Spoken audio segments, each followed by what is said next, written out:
Okay, so thank you so much for everybody for joining us here at the wonderful St. Nicholas Greek Orthodox Church and National Shrine.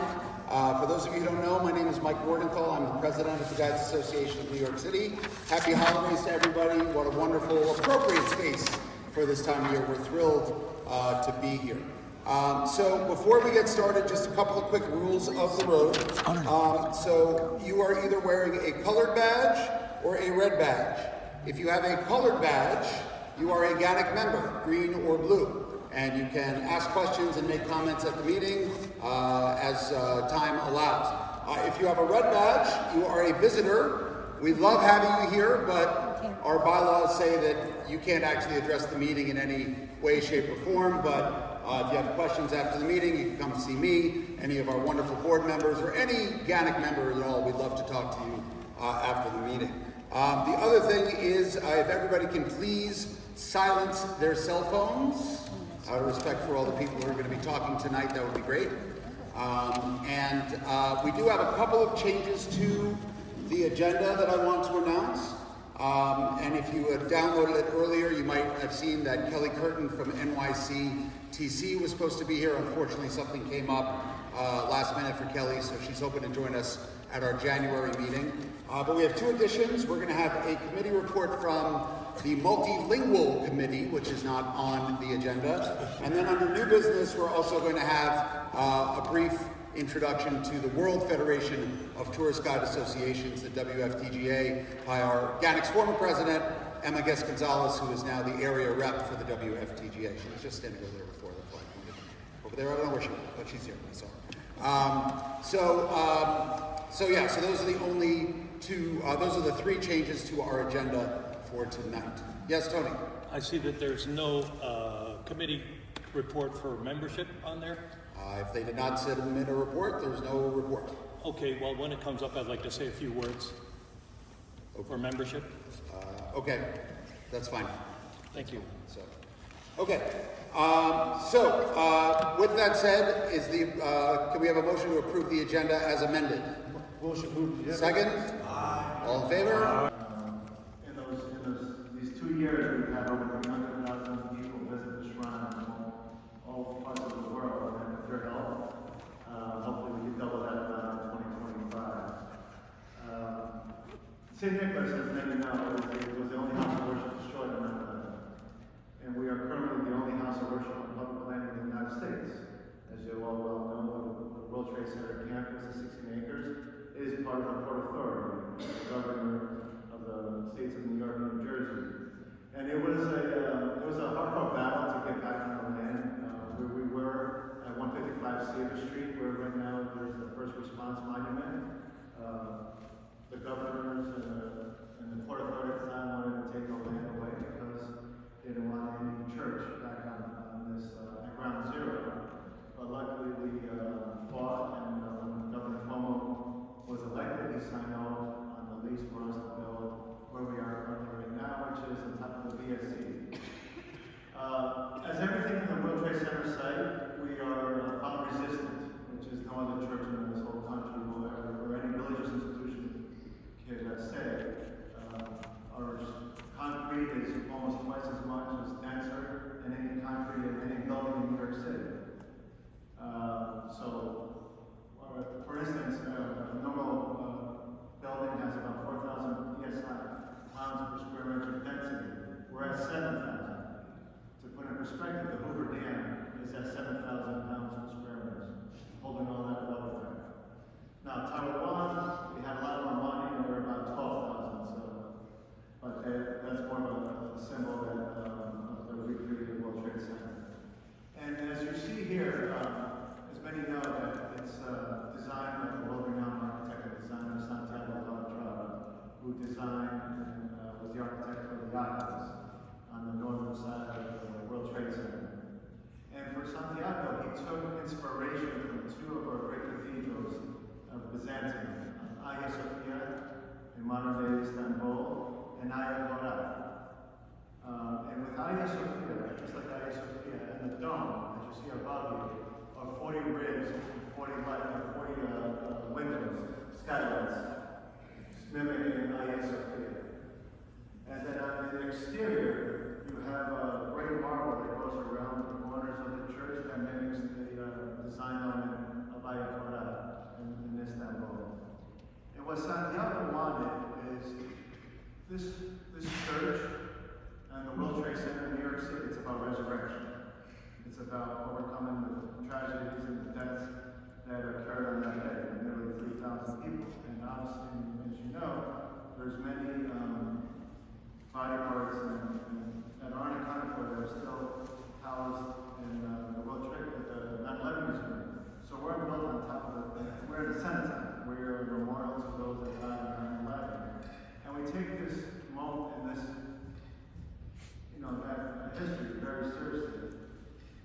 So we use a famous iconographer, a monk from Mount Athos. His name is Father Orthodox.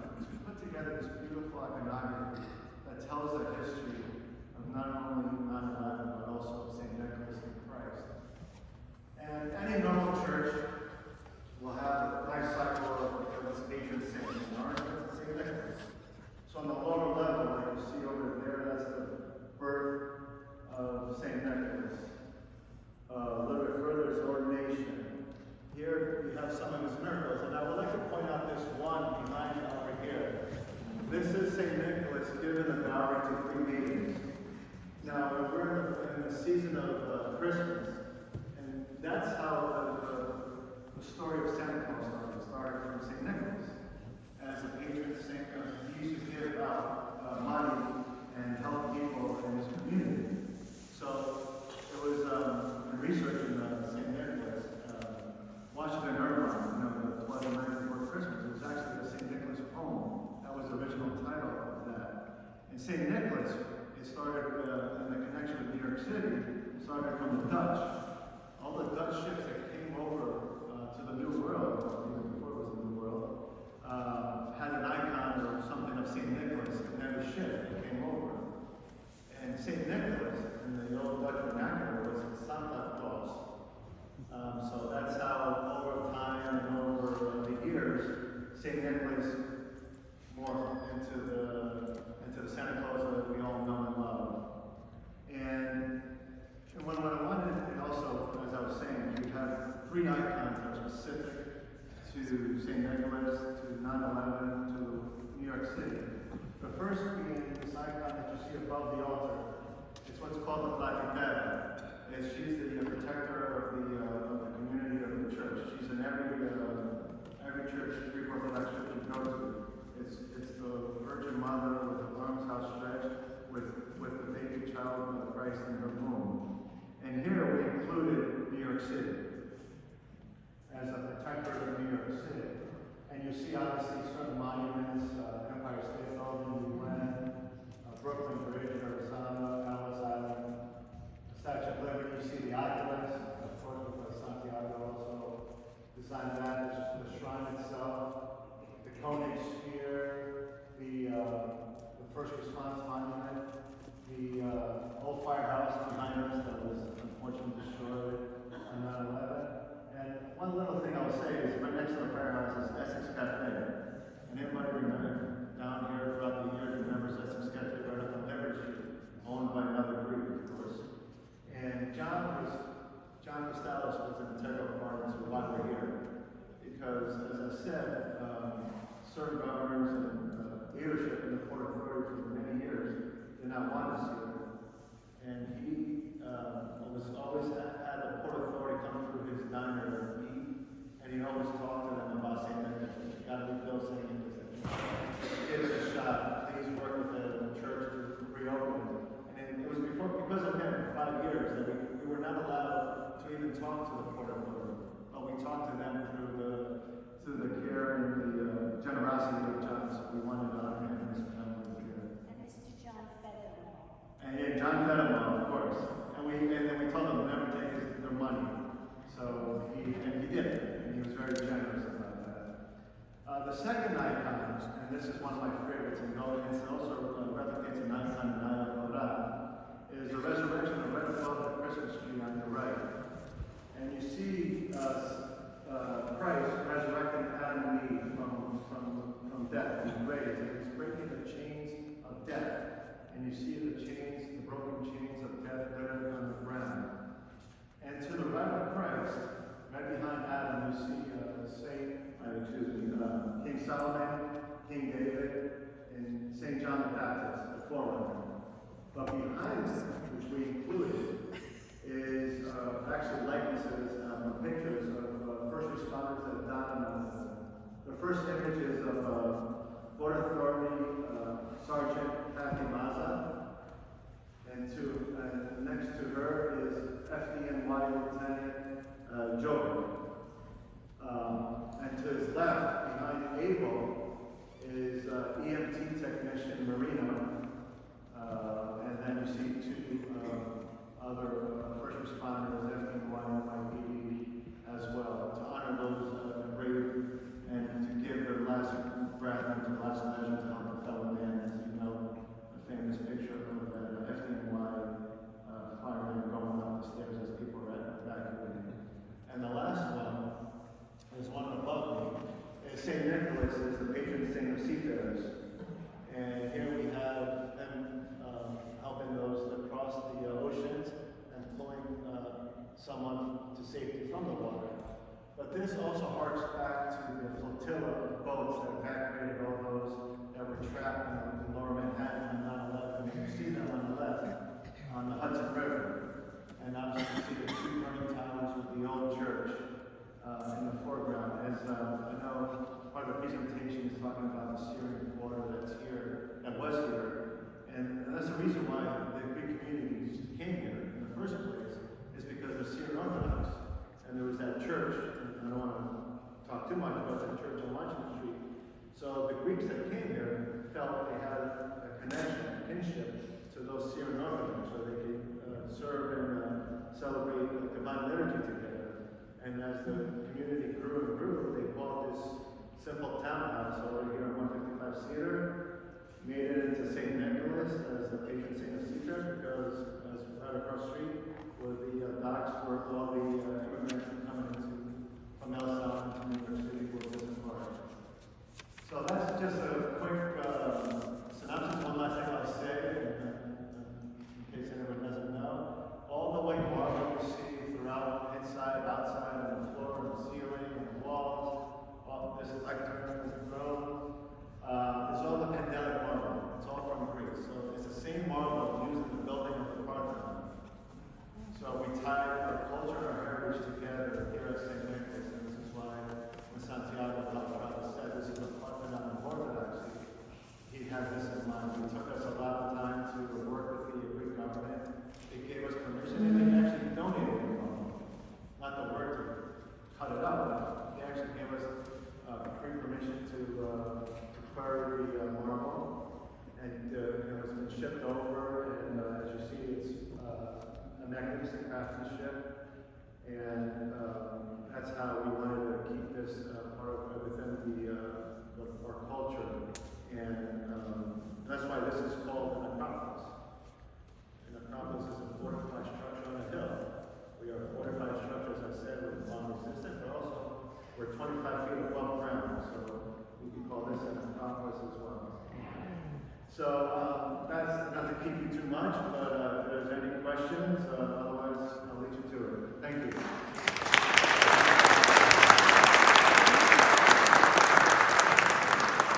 Okay, well, I'm sure people want to know this, so I'm going to ask the first question, which is, what is your policy for us bringing our guests by to see this beautiful church? So we have open policy. You're more than welcome to come through. We've had many other tour guides that come through, but if you want to have a guided tour, we do ask that you call and book an appointment. There will be a small group of staff members come. But as of right now, and we ask if you bring anybody, if they want to donate, we have a kiosk up front that they could donate or light a candle for $1 or $5, whatever they want to give.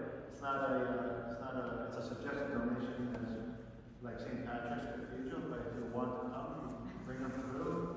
And what are the hours, the public hours? We are open 10 to 5 every day. However, on January and February, we are closed on Tuesday, so we can do some maintenance work and some cleaning up. Otherwise, we're open 10 to 5. Like tomorrow, we're open to 9 because we have a liturgy for the feast day of St. Nicholas, which is Friday. We also celebrated the night before, and tomorrow night our Bishop will be here. So from 6 to 9, if anyone's down here, you're more than welcome to come through. We don't ask for any donations during the liturgical hours. Great. All right, we probably have time for 1 or 2 questions. Now remember, when I call on you, stand up and state your name so we get to know everybody who's here. My friend in the red sweater, you have your name. Yep, right there. Hi, Anina. Are your tours, if we were to call ahead for a tour, are they built in accessible? Yeah, we could have there's an entrance on Liberty Street, and we have the elevator, or there's that ramp that goes up Liberty Street from Washington Street, so either way works. But if you need a wheelchair But once accessible, we're inside? yes, I mean, it's all this is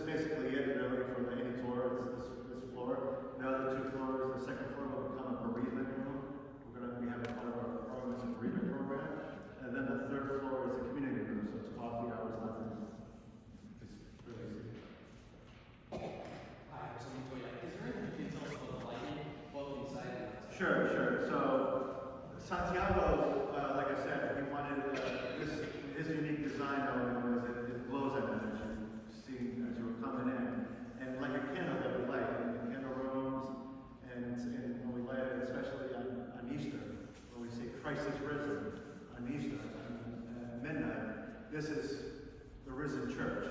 This is the risen city. So he came up, well, it was his idea, we had to figure out how to light this church. So we have thousands of LED lights outside of the superstructure that is the concrete.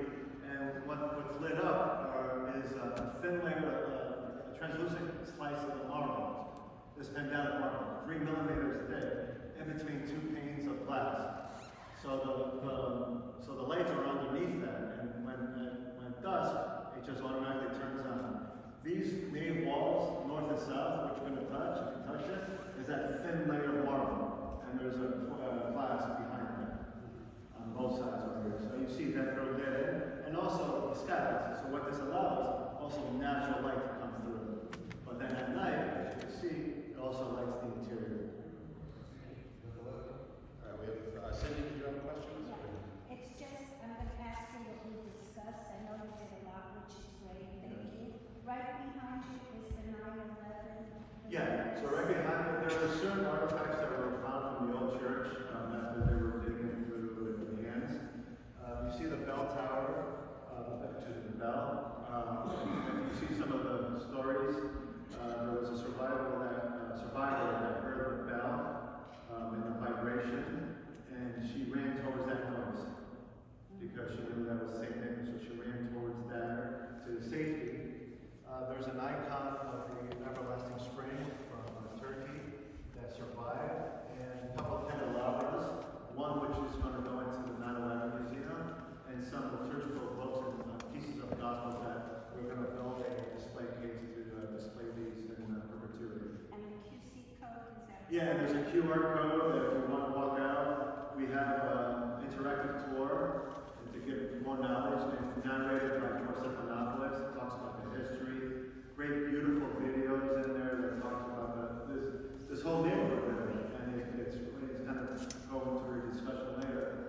The Syrian Colony, the neighborhood how it grew, the Twin Towers, and so forth, 9/11, the rebuilding, and so forth. And I highly recommend it.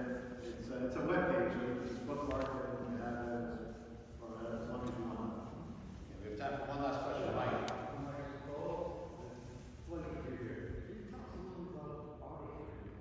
Yeah. So the artistry, this is a typical Byzantine iconography made with egg tempera. So the monk, Father Lucas, made his own painting. So it wasn't he went to a shop and bought it. He had to make it. So even if I wanted to correct something, he had to makes it again. It's hard to kind of get the same shade. As I said, we have the life cycle of St. Nicholas on a lower level. So you kind of see St. Nicholas's life cycle. To the north and the south main walls, you have the Christological life cycle, the baptism of Christ, the crucifixion of Christ, the birth of Christ, and of course the resurrection. And the four corners are the gospel writers, Matthew, Mark, Luke, and John. Christ, the protectorate, is in the dome, and there are 20 apostles around him. Isaiah, Elias, Ezekiel, and so forth. This is the iconostasis behind the altars behind. This is tradition. We have the archangels on either end, Michael and Gabriel, St. Nicholas, the Virgin and Child, Christ, and then St. John the Baptist, the forerunner as well. The royal doors has the depiction of the Annunciation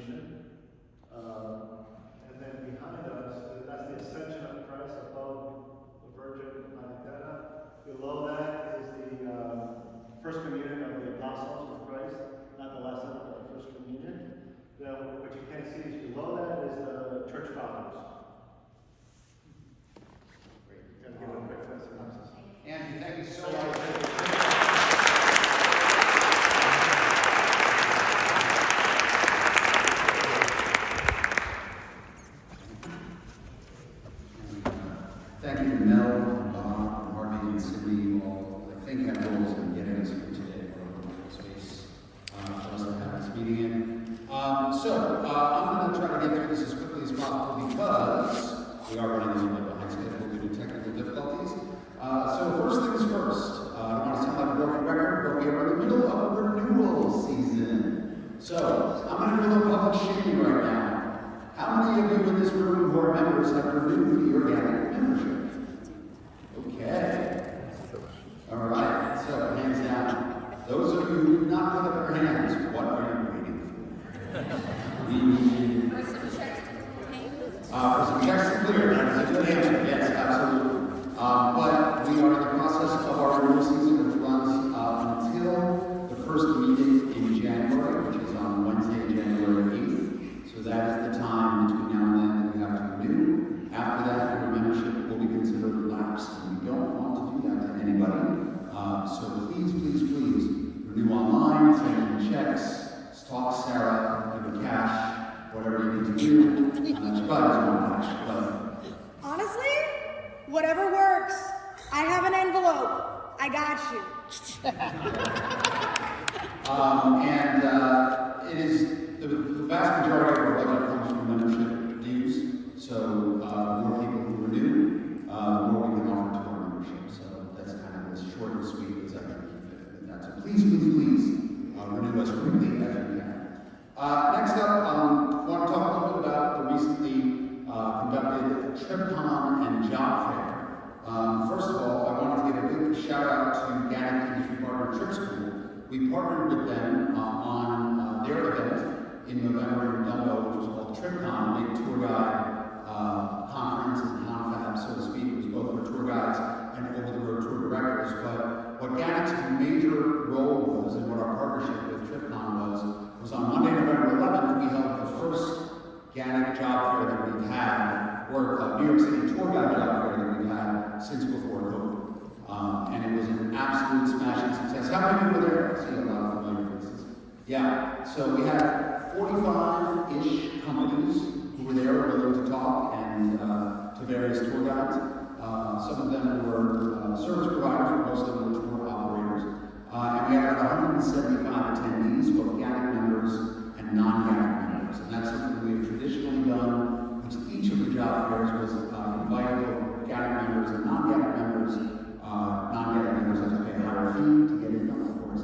But that is a way that we can outreach to tour guides who are not GANYC members and say, hey, look at the cool stuff we do. And that's why you should join us. So that is the motivation behind that. I will tell you, we're still working on the final numbers with Mitch and his team over at Trip School, but by our agreement, we're splitting the revenues 50-50, so we should actually net about $800 for GANYC coming out of the event. That's not why we do the event, not at all, but it never hurts to get a little extra money in our coffers.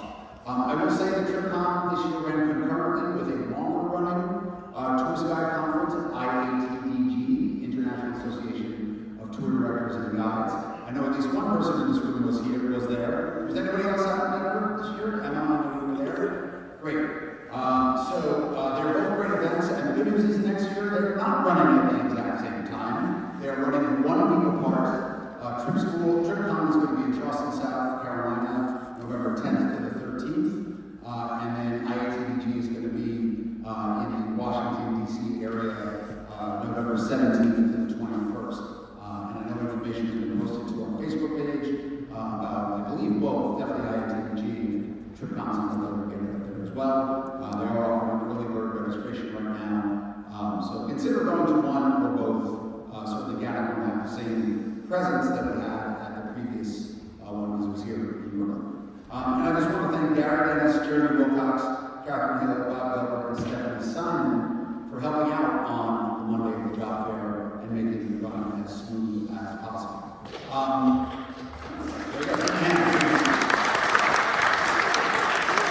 We're not going to do recaps of the events here tonight, but there are going to be 2 articles in the forthcoming issue of Guidelines, or newsletter, one going through what TripCon is all about, and one going through what IATDG is all about. So when it comes to your inbox, please give it a read.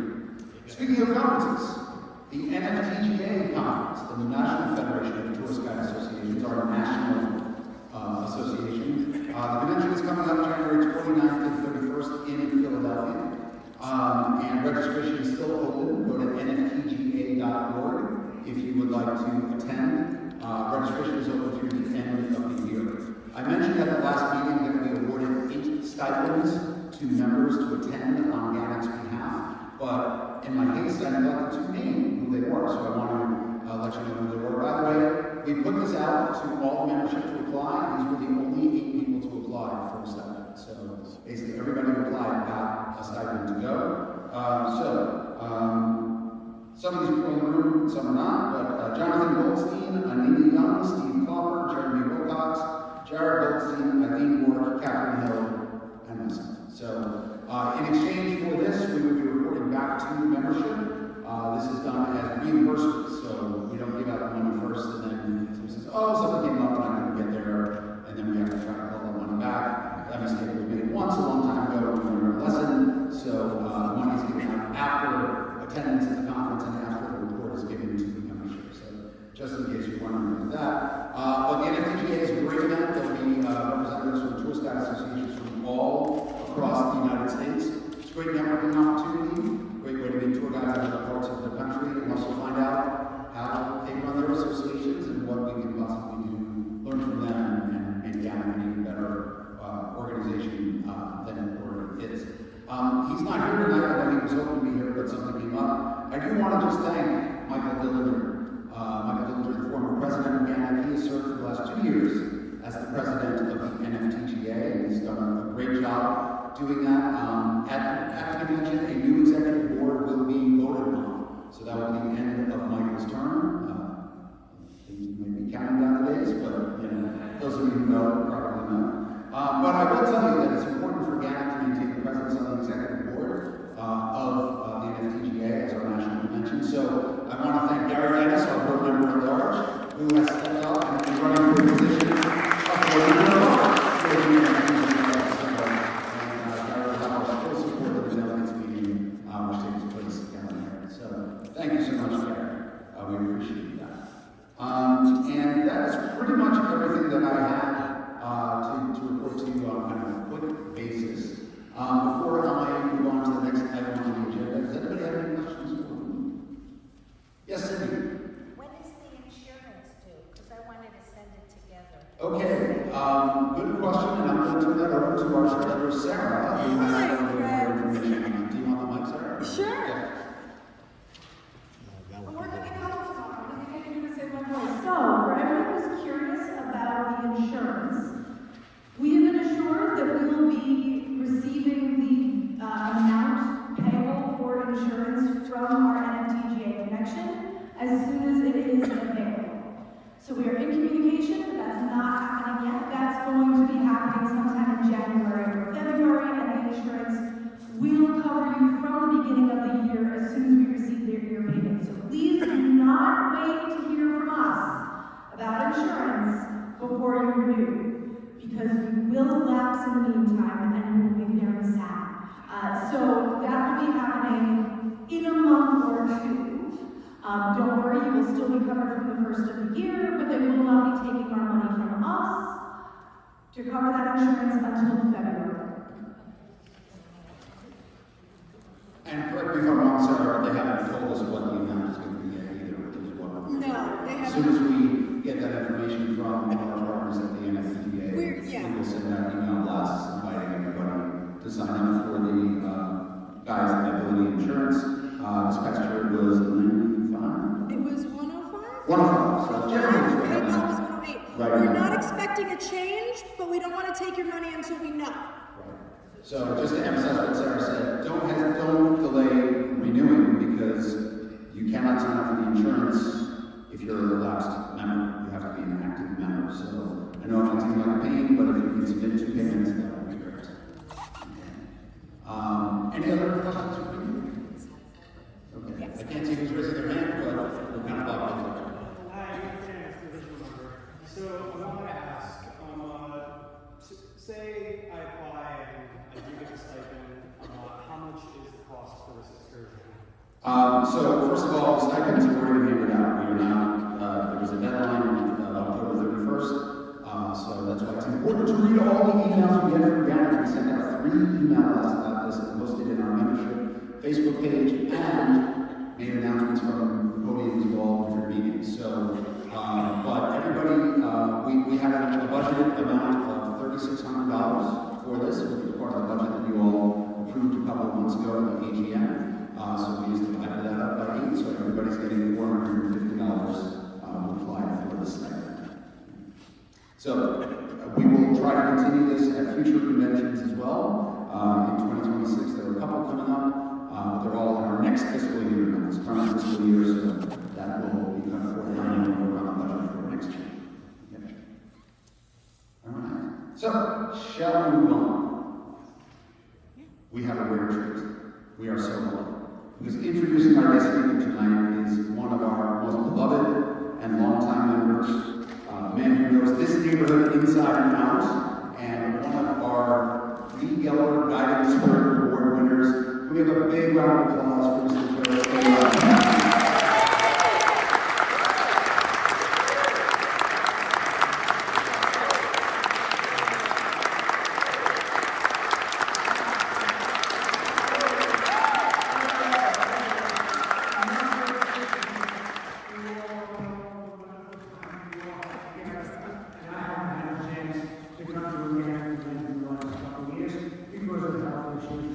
Somehow, I guess the good Lord wants me to raise the eye. It's a wonderful place to be, because of many things that have happened in this neighborhood, and this is the neighborhood that we can try to identify and walk well with the history of the most diverse, integrated neighborhood of immigrants in the United States. Over 100 years ago, people were living here together. 27 nationalities were counted living here in 1917. And amongst them, of course, was the great Syrian Colony, which my wonderful friend and colleague, Linda Davis, will be talking about shortly. There are two organizations, the Friends of the Lower West Side. Some of you know them, raise your hands. You want to want to know more about our activities. We were starting with all these things that came with the German and Irish in the 1850s and through the Civil War period until the time of the great migration from the Middle East that was bringing the Syrians and the Greeks and the Armenians and the Turks. But by 1914, those people had immigrated already to America and they were living in Brooklyn around Atlantic Avenue, Copperhead, the Syrians and such in the Middle Eastern corner, Copperhead, Brooklyn Heights. And the neighborhood was basically Slavic. More Slavic people than the Syrians. More Irish were still here than Syrians. And all that's represented in another book, the Financial District's Lost Neighborhood. There's even a few pages here about the Greek community. The wonderful fellow who helped me is part of that history. Eddie Veniopoulos was born here in the neighborhood, and he said he played in the old Greek St. Nicholas Church. His mother was a Slavic, said that the Russian and his father was Greek. But intermarriage 100 years ago was very unique amongst all these diverse immigrant groups that we consider all the Nordic groups, the Irish and the Germans, and then all the Slavic groups that were here too, the Poles, the Ukrainians, the Slovaks, the Russians, and my family, the Moravians, that come here in the American families too. Moravians part of the eastern part of the Czech Republic today. So all of this history has been lost because most of the neighborhood was decimated by eminent humane actions. People were forced out of their homes and their businesses to build a World Trade Center in the 1960s, but before that 20 years, the neighborhood was already decimated by the building without any time. We've been trying to preserve the history. So this history of multi-ethnicity is in this book. The wonderful book you're going to hear about tonight from a very wonderful humanitarian and dear friend and colleague of mine who had come to us through the Friends of the Lower West Side. Now she is the president director of the Washington Street Historical Society, and she's going to be telling you about what she wrote about the Syrians and the Syrian Americans and claiming their right to be part of this mass immigration and integration to the United States, which was mostly forgotten until Linda's work started.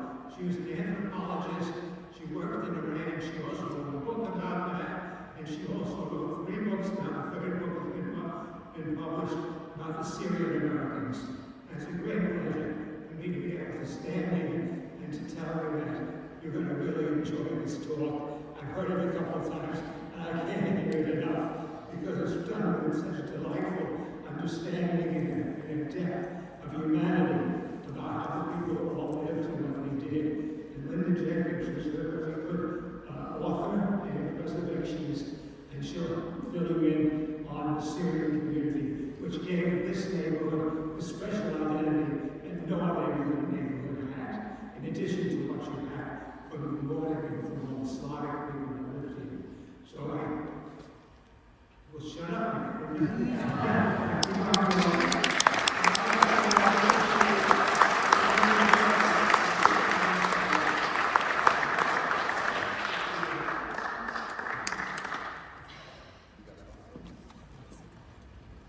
Thank you, Joe. Thank you.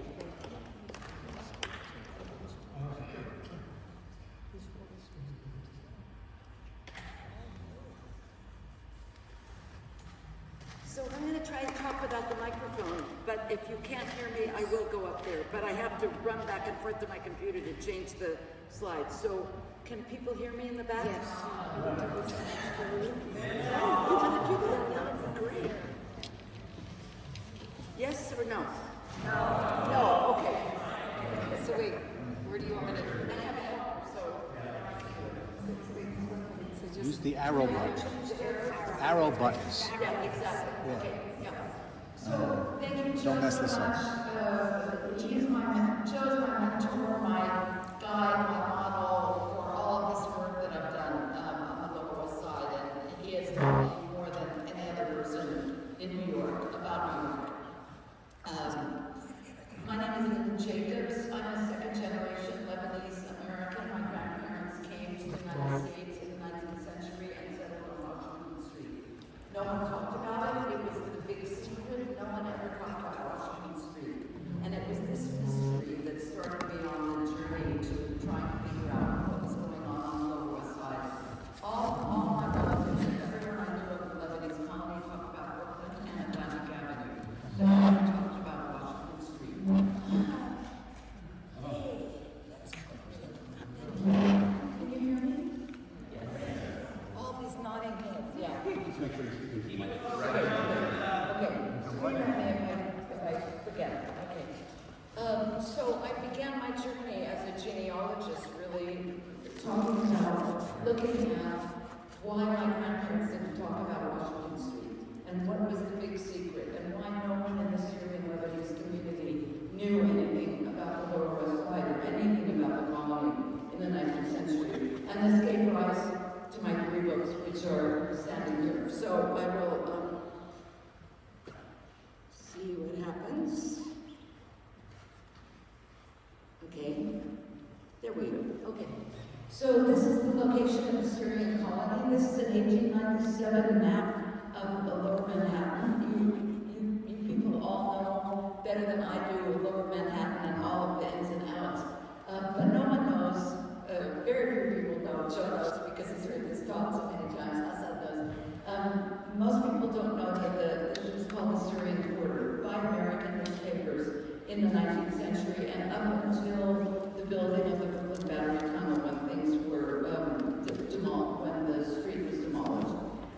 So this is, it runs from the Battery up. There's a debate about where it goes to, but I think it's Albany Street.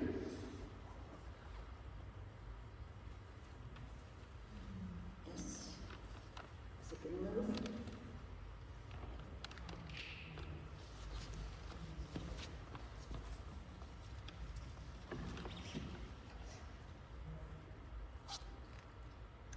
Okay. Yeah. Maybe just hit the trackpad. You just press this Yeah. raise button? Okay, sorry. So, this street, Washington Street, as maybe you all know, is built on fill. The Greenwich Street was the westernmost, wasn't even a street, it was kind of a trail for much of the 18th century, and then in the late 18th century, starting in the late 18th century, they began to fill the Hudson River, and Washington Street and West Street are both built on film. And in the first 2/4 of the 19th century, this is what the street looked like. They were federal-style townhouses, connected. Every fourth house had a driveway into the back stable yards, and there was a stable in the back. So especially on the east side of the street, there are yards in the back that had been stable yards, and this is what it looked like. But by the late 19th century, which is when the Syrians came, they began to come in 1880. It's beginning to look like this. So I put a key for you to show you that the pink buildings are most of them are the original brick buildings and stone buildings, often single-family homes that by the middle of the 19th century had been turned into tenements with partitions breaking up the rooms, lots of windowless rooms, no toilets, no indoor facilities, no water, that kind of thing.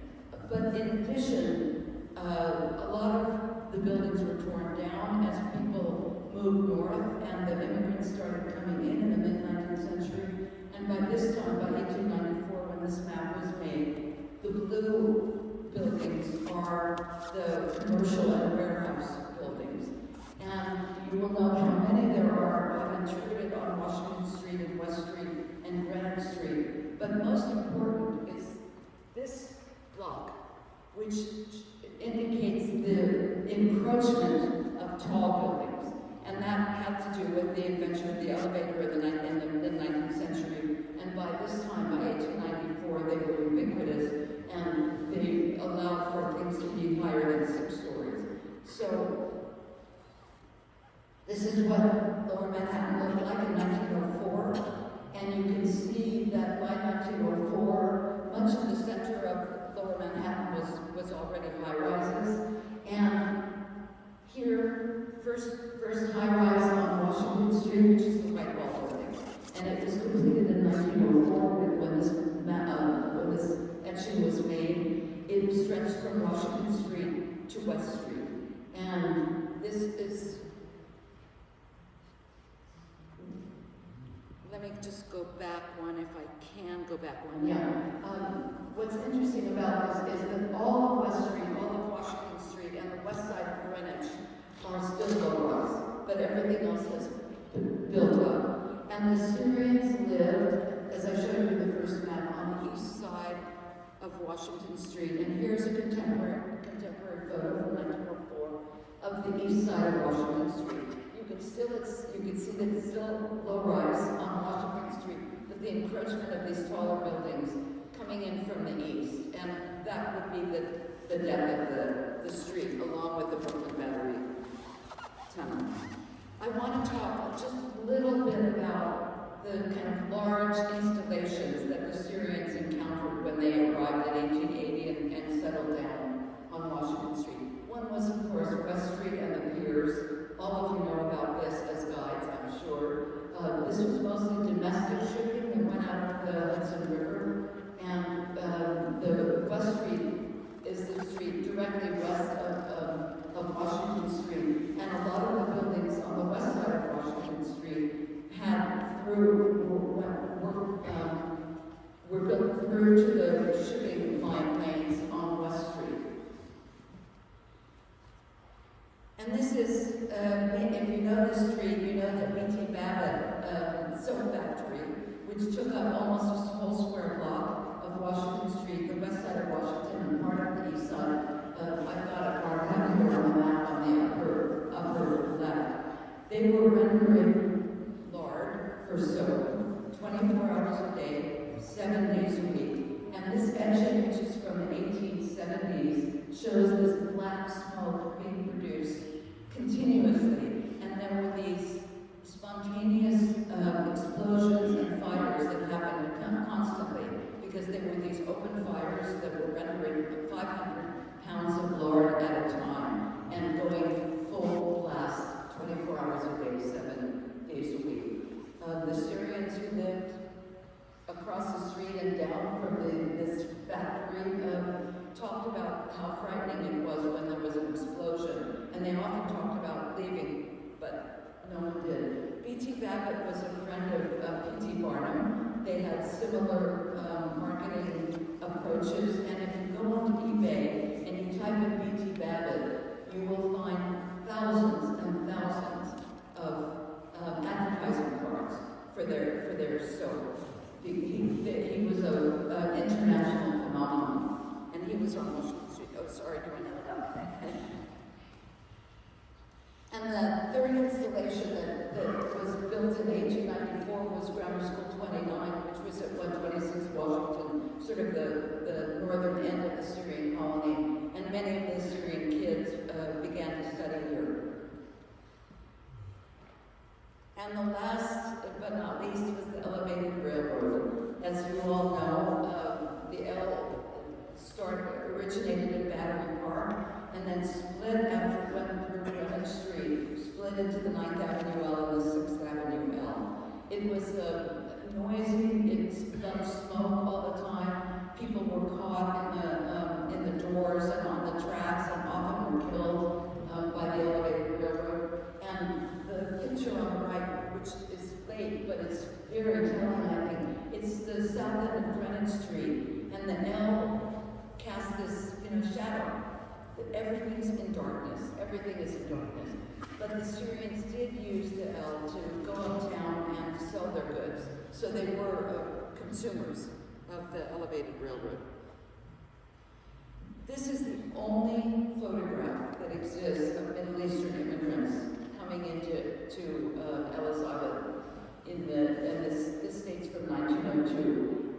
The point of me saying this is that like my grandparents who never talked about the Lower West Side, no one documented the Lower West Side, no one documented the Syrian colony. I'm the first person to write a book about it, but that's not even the point. I mean, if you look at the newspaper articles, you look at people talking about slum conditions, for example, in New York City, the Lower West Side, and particularly Washington Street in the Syrian colony, was pretty much ignored.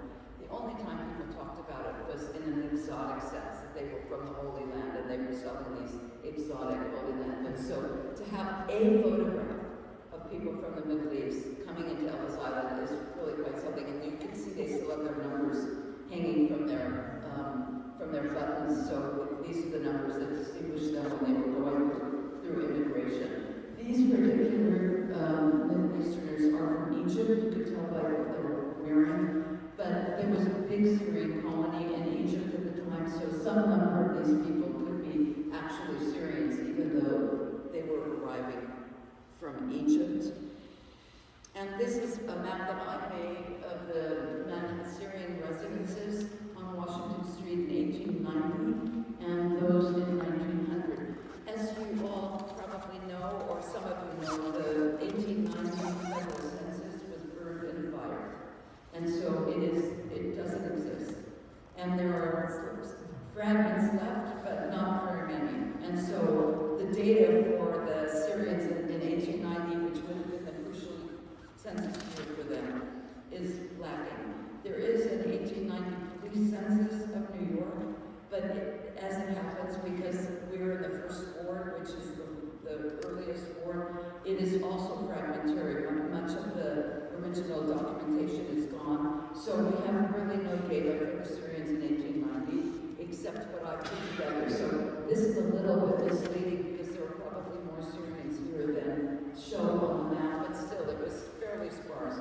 But by 1900 you can see that it's really become a flood of Syrian immigrants. And you can imagine what it was like for them, I think, getting off the boat, walking a few steps across Battery Park, and then coming upon the colony right there and seeing Arabic written immediately on the corner of Washington Street and Battery Place. And this is for Joe Svehlak's sake, and just to let you know that this is in 1914, Trinity Church did a study of the neighborhood and found that the foreign-born numbers were 62%, and of those, only 15% were Syrian. So in fact, they weren't the majority in the neighborhood, but they were exotic enough to the American and to the New York public that people did call this a Syrian quarter. Sometimes the Syrian colony, which is what I call it. And I call it the Syrian colony because it was like a colony of bees to me, so. And these are some of the few, again, very few photographs of the neighborhood in the 19th and early 20th centuries. This comes from a study by a man who was an American missionary in Lebanon and then came back and studied the Syrians in New York. And he took these photographs in 1903 or 1904. And you can see it's not very crowded. If you have images in your mind of the Lower East Side and Jacob Reese's photographs of the Lower East Side and all the photographs that were in the newspapers in those days, it is dense. People on the street, really crowded. And this is the opposite. At its height, probably the Syrian colony in New York was about, in 1900, was about 1,500 people, of whom about 400 lived in Brooklyn and the rest on Washington Street. And this is, this is sort of my favorite picture that we have. Again, these are very precious and rare because we have so few. This is a double tenement at 2527 Washington Street. It was exclusively Syrian. There were 150 Syrians living in this building and nobody else. And so, knowing that fact, people on the street are Syrians, must be Syrians. And they're standing in front of this really, what I would consider to be a really hideous building. The conditions were awful. As bad as any conditions documented on the Lower East Side, but again, not talked about. Here's a room from the Trinity study again, as an apartment on Washington Street. We don't know if it belonged to a Syrian, it could have belonged to a Greek or any Christian. I mean, you can see a picture of a saint on the upper right, so it's probably some kind of a Christian minority, but we don't know who it belonged to. But this is pretty bad. This is pretty bad stuff. If you go to the Tenement Museum and go on their tours, this rivals anything that people experienced on the Lower East Side. And this is the same period, same 1914, from the Trinity Church study. These tapes were added later than the 19th century, and they're jerry-rigged, and you can see how decrepit the conditions are and the stairway in the same building. Trinity had a little chart in which they counted the number of flights of stairs people had to go down to go to the outdoor privies on Washington Street. And this is a picture of the privies. And I don't think you can see it in this photograph, but they're numbered 1 to 9 from right to left. Don't ask me why. Maybe each of the privies was assigned a family or a floor or something.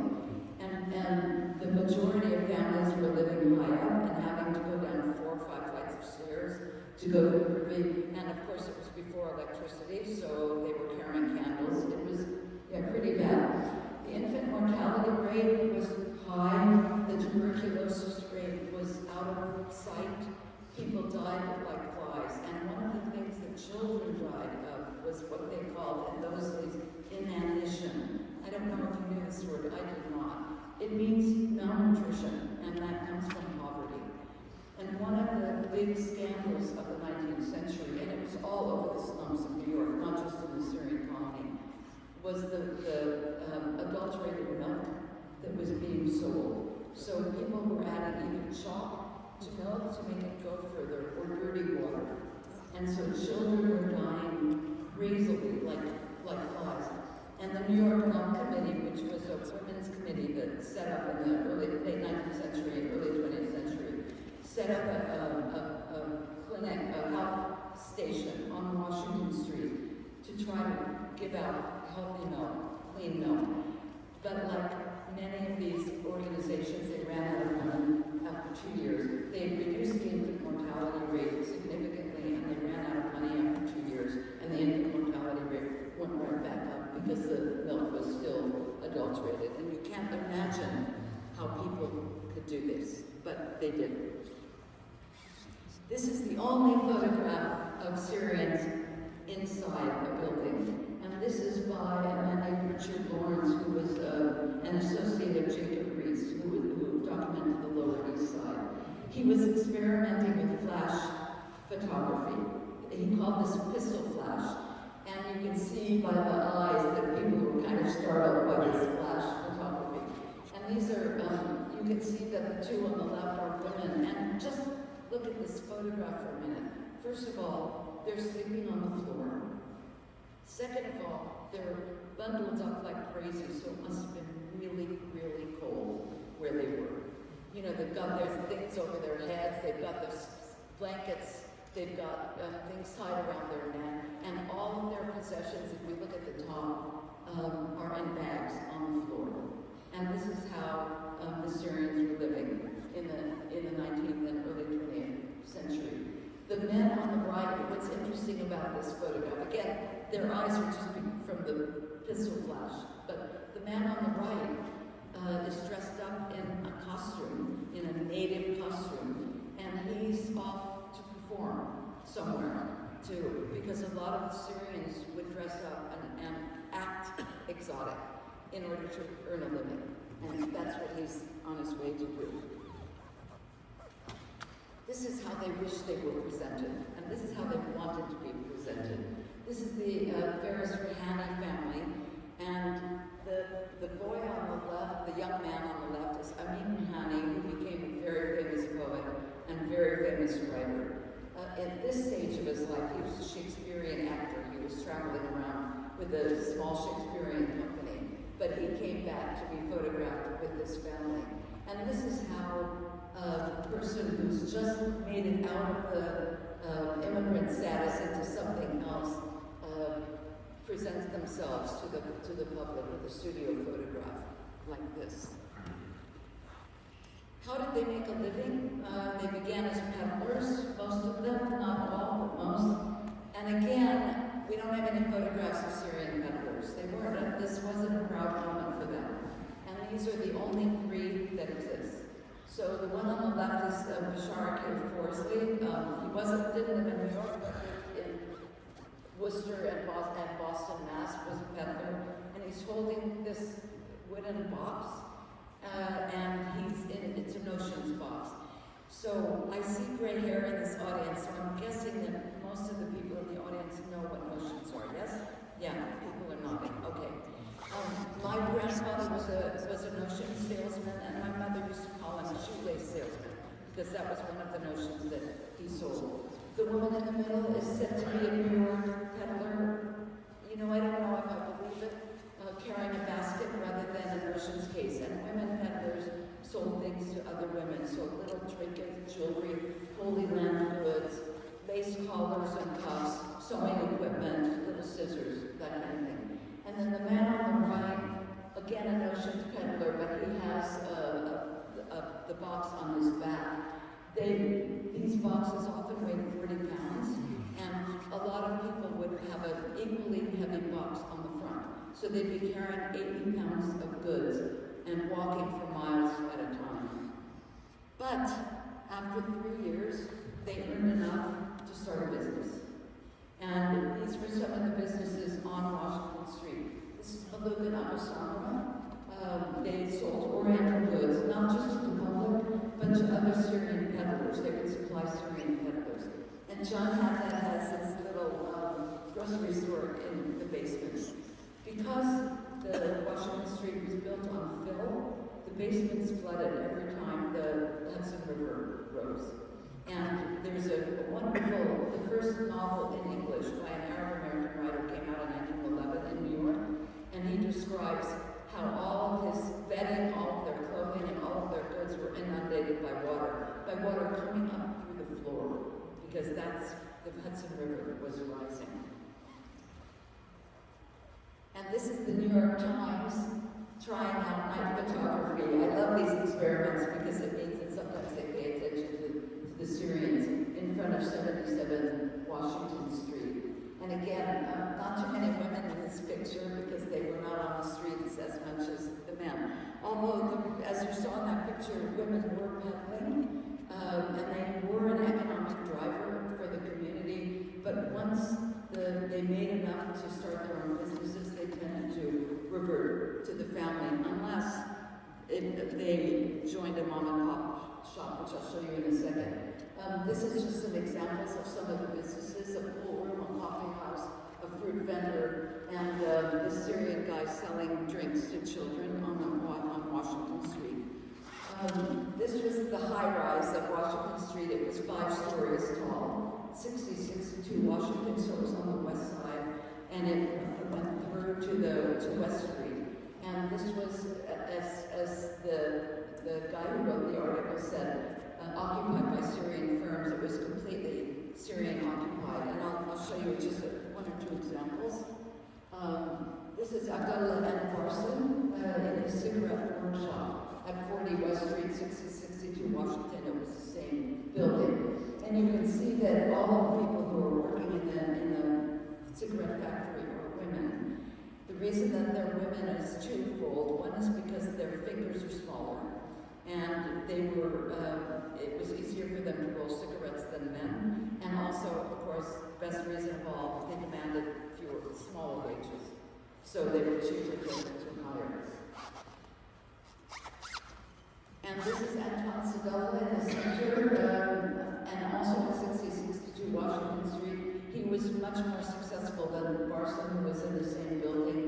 And Sedella, who's on the cover of my first Syrian book, actually, with his wife, was a very successful merchant. And his, I guess it must be his great-grandson, still lives in New York.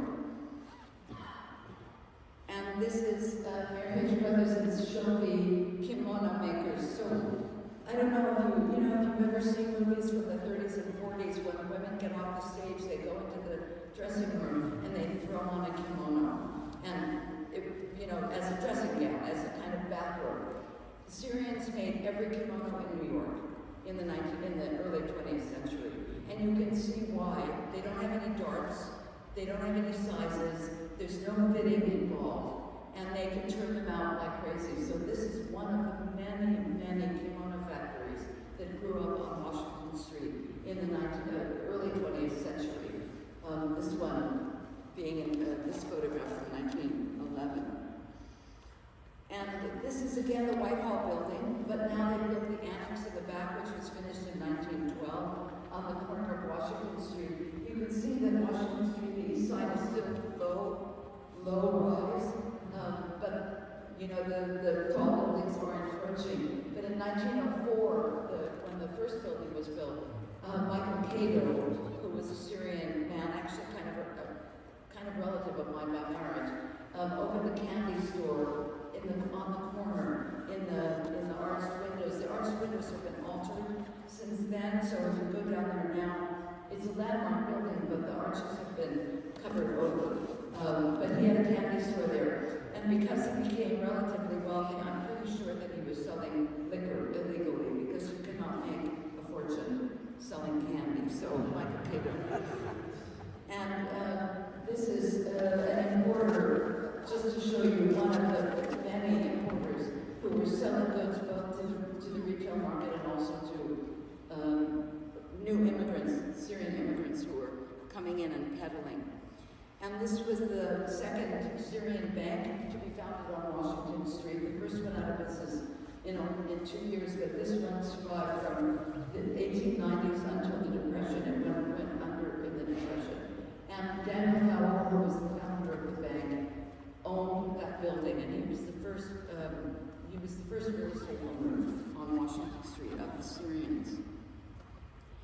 Half a dozen newspapers were published on Washington Street in the 19th century. This was the first, and the first issue came out on April 15, 1892. It had an English page and 3 Arabic pages, but after a year they dropped the English page and it became strictly Arabic. And then another half dozen were published in the 19th century and about 60 more in the 20th.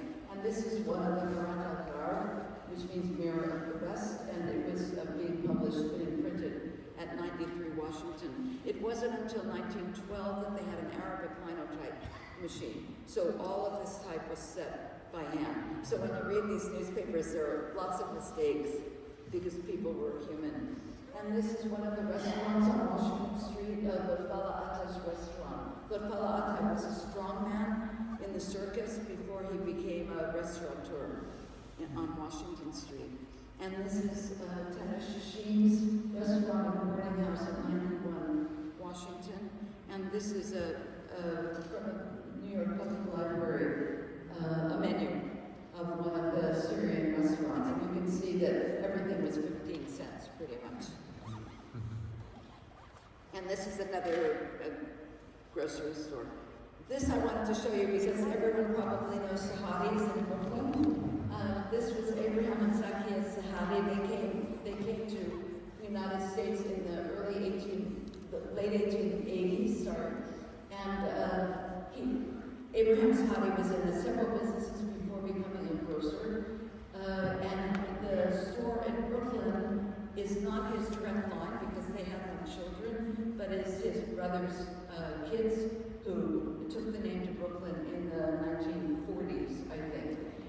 You can see in this picture, the one on the right, which is another grocery store taken by the New York Times, pictures taken by the New York Times, that they look like Sahadis today. They don't just sell groceries, they sell brass lamps, they sell nargiles, water pipes, they sell straight razors, they sell his own, he was already importing his own label, Arab, which is the licorice flavored liquor in the 19th century. So the Sahadis in Brooklyn has a long history of this wonderful tradition. And this is the last kind of business to let you know that people there were white-collar professionals among them. Suleim Haddad was a pharmacist. He had a degree from the American University in Beirut, an early degree. And this was his soda shop and drugstore.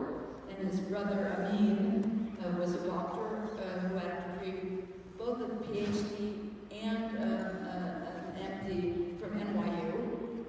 And he was practicing, he had his medical practice where those little awnings are on Broad Street.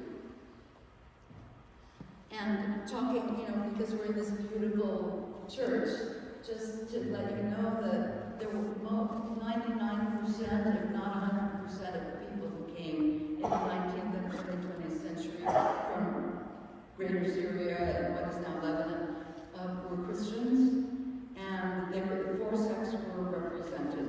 Maronite, which is Catholic, Melkite, which is Greek Catholic, Orthodox, which is what this is, and a few Protestants, very few. They were a very small minority, and each of them had a chapel on Washington Street. So on the left, St. Joseph's Chapel, and they were always on the second floor because the rents were cheaper on the second floor than the street floor. St. Joseph's Maronite Chapel at 81 Washington, the Protestant Mission at 95 Washington, and the Protestants also ran a school for the children of the colony. And this is the Orthodox Chapel, the interior, actually, of the Orthodox Chapel at 77 Washington Street. This is from a newspaper, so it's not a great picture. But you can see the icons of the saints. And when they first were here, they were under the Russian Orthodox Church. And they were under that, I don't know what you call it. But now they're independent and they're called Antiochian Orthodox now. And we have about 2 minutes left. Okay. And just to let you know that these are the 3 remaining buildings that we've been trying to save on Washington Street. The middle building has become a residence for, Esther, help me, for the homeless? Yeah. The building on the right is the Melkite Chapel, the Facade Islam, and the building on the left is still a home. And I just wanted to give you 2 minutes on this project that we're doing at Elizabeth H. Burger Plaza, just so you know as guides. We are building a monument to the Syrian poets and writers of the late 20th century in Elizabeth H. Burger Plaza, which is right next to where the Syrian colony was. And that's a map of the park on the right. And this is a rendering of what it will look like. See backs in mosaics with quotations from the poets in mosaics, and in an abstract form that is unreadable by a native Arabic speaker.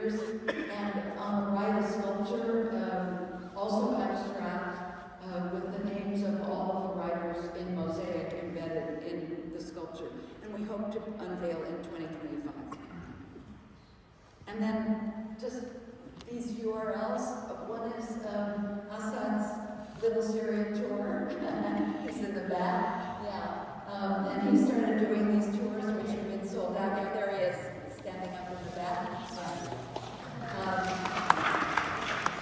And then the other one is a virtual tour of the 19th century colony that can be downloaded. It's for free. It's a web app. And please copy it down and enjoy yourselves looking through it, educating yourselves on the colony. So I thank you very much for listening.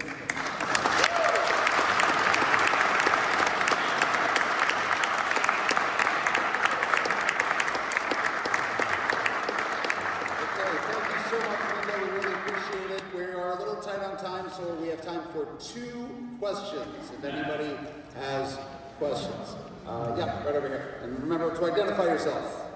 Ben Reggio, full member for now. So, why do you think they never talked about Washington Street? I'm guessing, Who's the microphone? because I'm guessing Why did they never talk about Washington Street?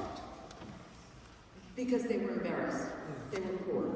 And they didn't want anyone to know. And they prided, is that the past tense of prided themselves on being successful entrepreneurs and business owners. And they didn't like to remember that. I'm guessing. I don't really know. Debbie. This Stand is, up, please. okay. This is such a parallel to Jacob Riis and the Lower East Side. Richard Lawrence, the photographer, never thought of pursuing this to show people improvement, better living qualities and whatnot. I don't know the answer. It's pretty much the same question as why the Syrians didn't talk about it. Nobody paid attention to Lower West Side. It just was not on anybody's radar. And I don't know why. I'm sorry. I'd love to know the answer, but I don't know the answer. All right, one more quick question in the back, Lily. So I can't hear you, so... Oh, sorry, Lily, then you can't. Sorry, Lily, I thought you were a member. Lily, sorry. As a non-member, you can't speak. I'm really sorry. So, all right, then real quick stand, and then we got to go. Can you tell us about the Thomas family who donated a lot of items to the Bob Library at Ellis Island? The what family? Thomas, like Marlo, Danny. So they didn't live in New York? Yeah, so the question was about the Thomas family, Marlo Thomas, Danny Thomas. Yeah, they were Lebanese, but they didn't live in New York. So I don't know anything about, I mean, I do know something about them, but... Okay. All right. Well, how about a hand for Linda? Thank you so much.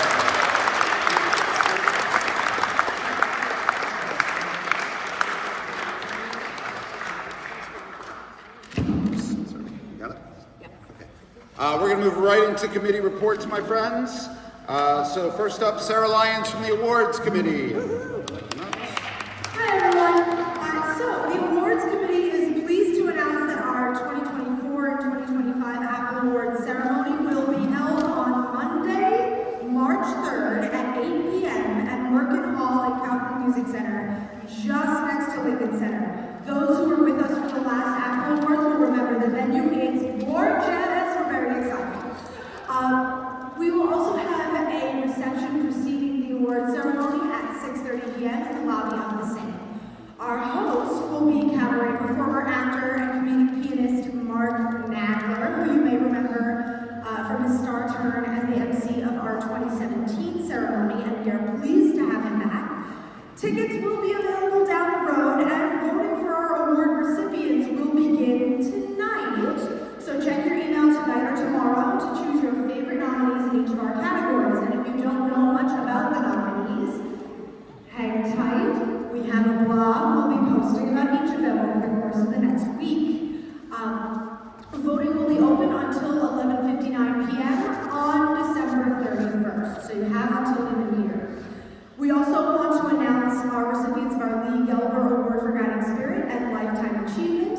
Our Lifetime Achievement recipient will be Eric K. Washington, author and activist extraordinaire, and longtime friend of GANYC.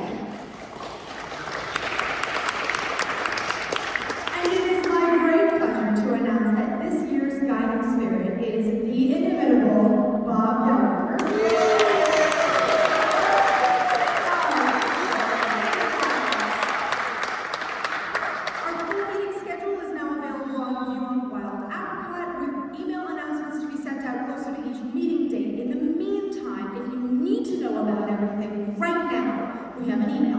awards@GANYC.org, and I will be happy to receive your emails and any questions. Anybody have a question for Sarah right now? Okay, great. Thank you, Sarah. All right. Next up, Education Committee, Nina Mende. Come on down.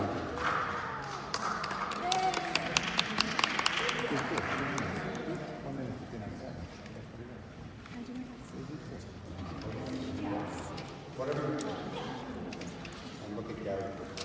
I was saying, look at Gary for time, and it was a long report, but I just want to say the Education Committee was proud to be part of Committee Con, and I always read the people in the Education Committee. It's impossible to do a committee in GANYC without a lot of people, and of course Bob Gilmer, our guiding spirit, Jeremy Wilcox, John Svehlak, Lisa Buccio, Susan Burnbaum, Eileen Rohr, Mark Captapano, and Sarah McGrath. So I'm really proud these people are making it happen.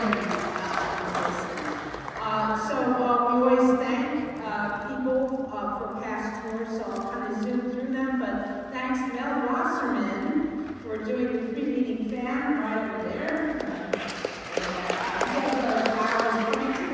He's done some wonderful fans over the years.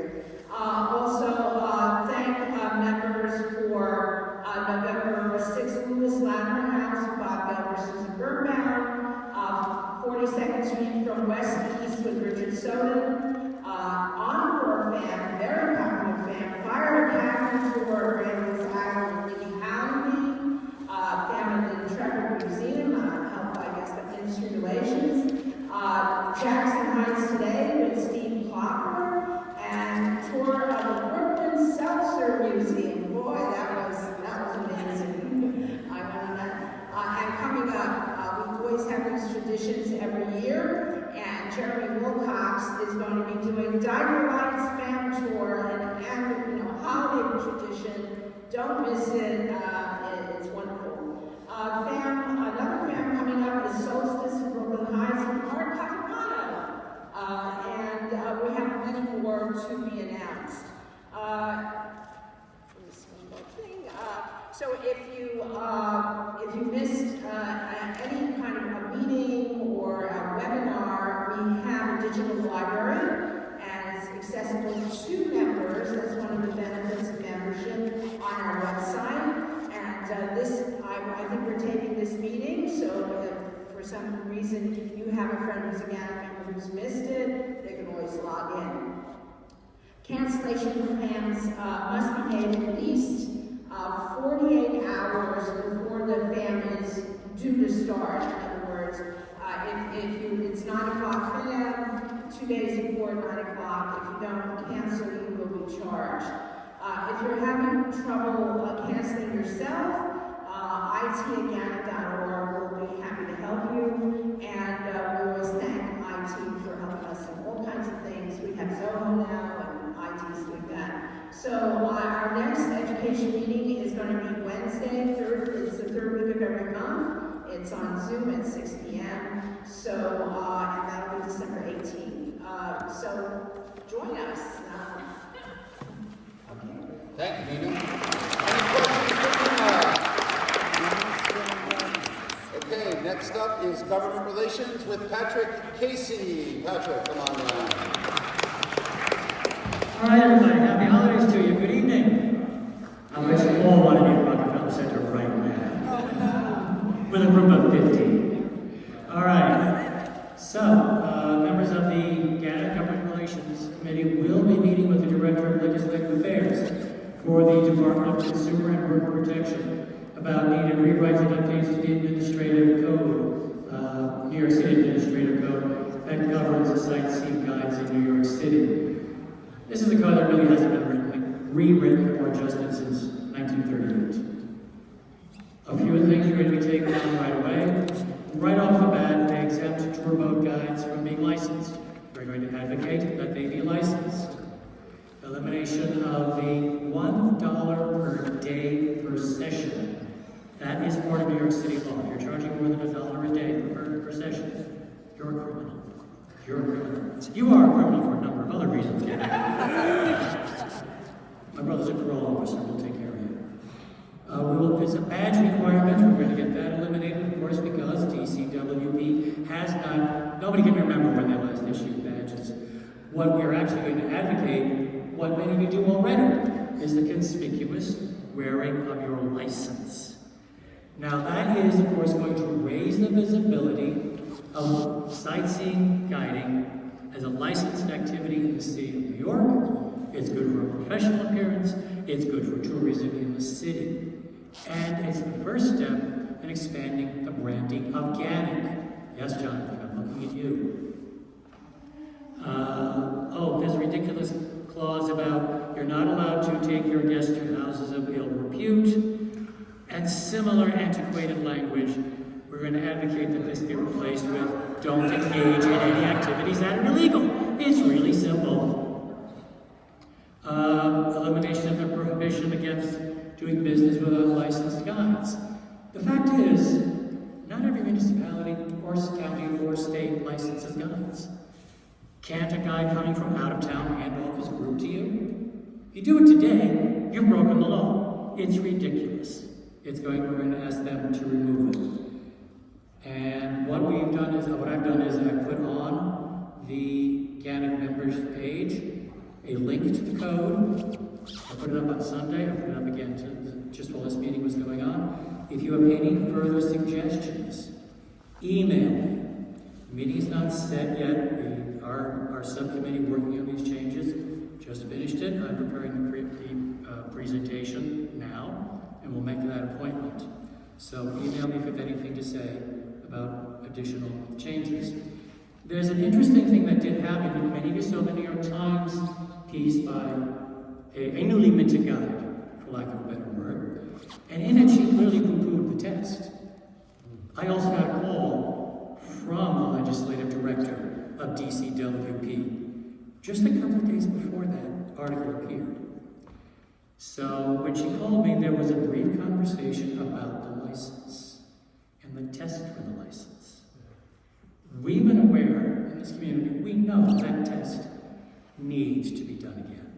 It's been 20 years. This time, we are going to go in with a plan and avoid some of the mishigas that went on 20 years ago. And yes, I've spoken at length with Justin Ferrate. So we'll be ready going into it. But it's really interesting that the license test is on the city's radar. The committee also wants you to know that we are aware that the vendors are back on the Brooklyn Bridge. We will bring that up also at our meeting. We knew that enforcement would be intermittent. It really just be what's going on in the city, can we send the cop across and clean out the vendors? We knew it was not going to be constant. What you can do, though, to keep it on the radar is your individual council member, even if they're not in the directly affected districts, write your council member, you are a New Yorker, this is an obstruction of an important way in and out of Manhattan, there is a safety concern here, thank you very much, in 31 seconds. And by all means, everybody should be writing to Council Member Marte, that's District 1, that's the Manhattan side of the Brooklyn Bridge, and Lincoln Ressler, District 33, on the Brooklyn side. Especially Ressler. He's really ticked off about the vendors. He's the loudest about it, so that's your favorable audience. I've got 6. Okay, real quick, a couple of questions, I'm out. Okay, any questions for Patrick? Going once, going twice. That's great. Thank you, Patrick. Thank you, Patrick. Thank you, members, for coming Jeff Ryback, I know did a lot of work on the code as well. So thank you so much for all you do. It's really important for the guiding industry. Next up, industry relations with the newly announced Lead Yelver Guiding Spirit Award winner for 2025, Mr. Bob Yelver.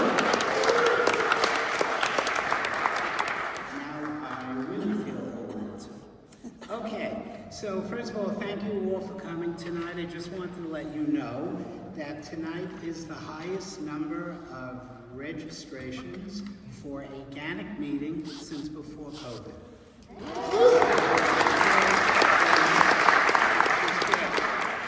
I also need to thank everyone. This was a 3-month project.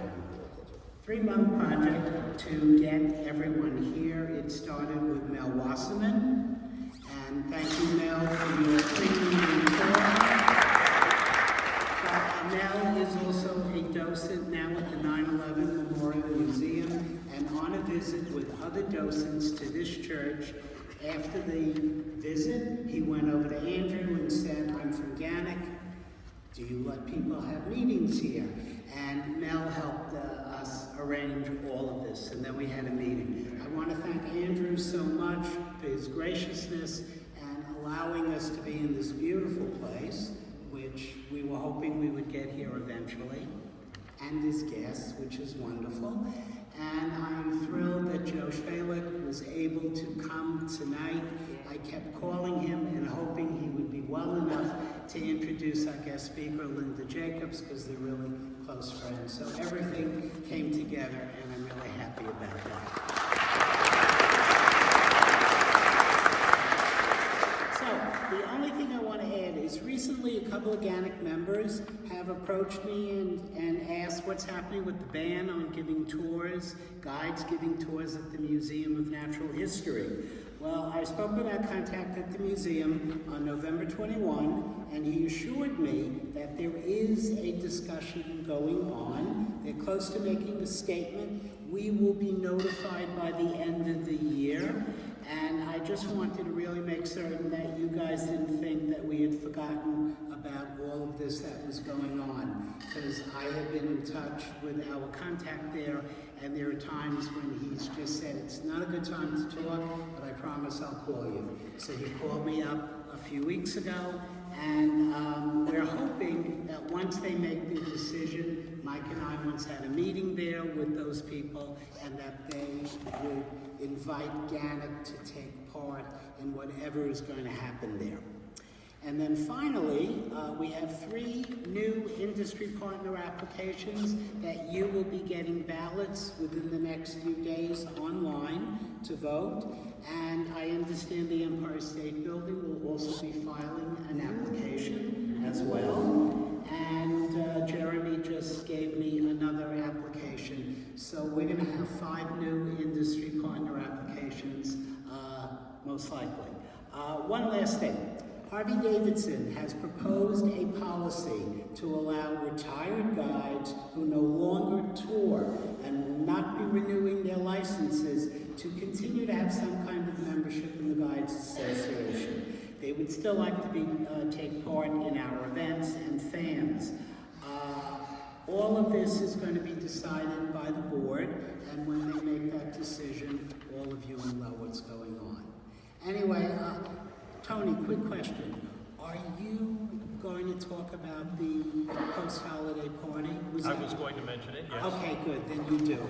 All right. Thank you all for coming.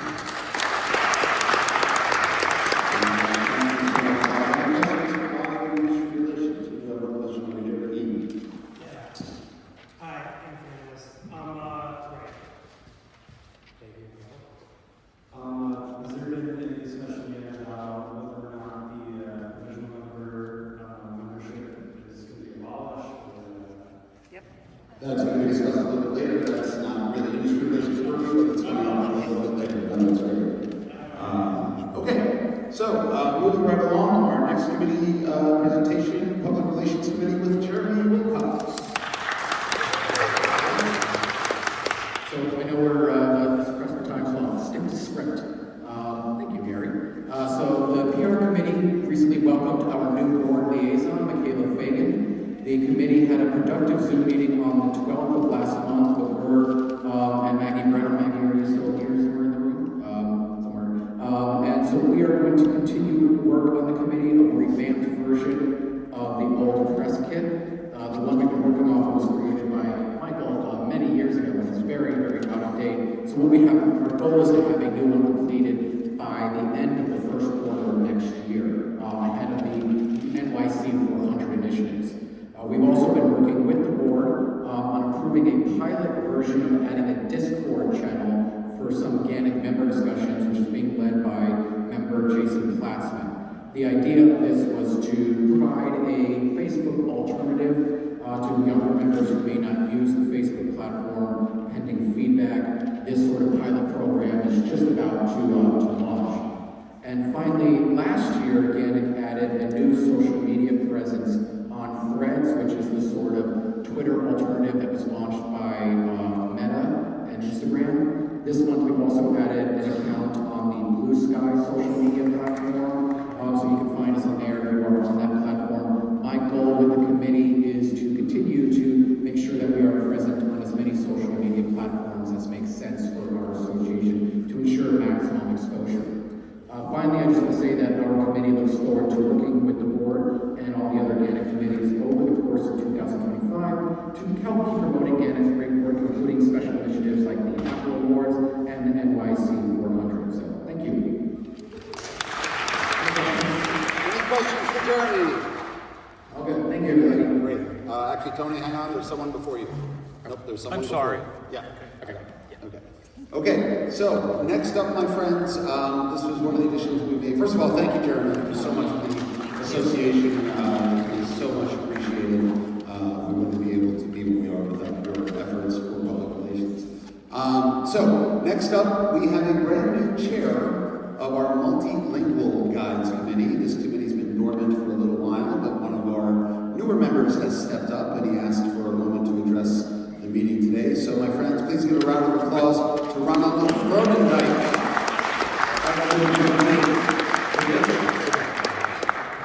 Hi everybody, I'll keep this really short and sweet. I noticed that the multilingual committee is basically non-existent since I've been a member in the last 6 months. And that's kind of odd because I know a lot of multilingual guides. How many multilingual guides are actually here tonight? Pretty good number. But so I volunteered to be part of the committee, and so what I'm hoping to be doing in the next couple of days is send out an email inviting people to reach out to me, or you can only go online and on the website there's an email multilingual@ganyc.org. We probably have to activate it. We'll get it activated. I don't know if that's selective. Yeah. What I would love to do is just get everybody's input of the people that do guided tours in other languages besides English, see what your experiences are, how that relates to your being a member of GANYC, and how GANYC can be of support to those of us who do tours in other languages. I don't know. That's pretty much for the moment all I have to say, because as you can tell, it's a committee of one right now. So does anybody have a question? Any questions for Ronald? Okay, great. The question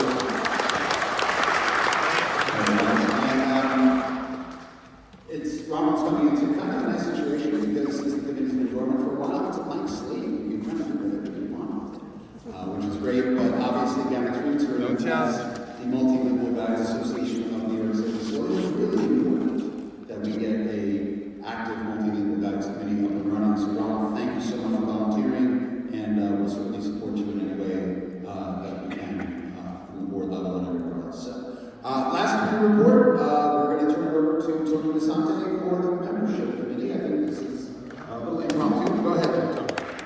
Yeah, it's a little impromptu.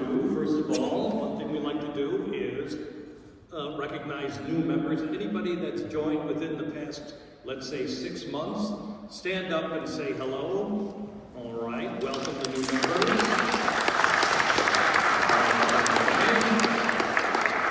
And we've recently started to have these post-meeting meetups, okay? And tonight we're going to be meeting up at Bill's Bar and Burger just across the way over there in the Marriott Hotel. So if you'd like to go, it's very informal. Just go and we'll see you there. The post-holiday party will be taking place, I believe, Monday, January 6th. Am I correct?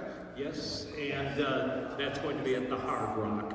I don't have full details. They're not all settled yet, but that'll be made known to everybody shortly.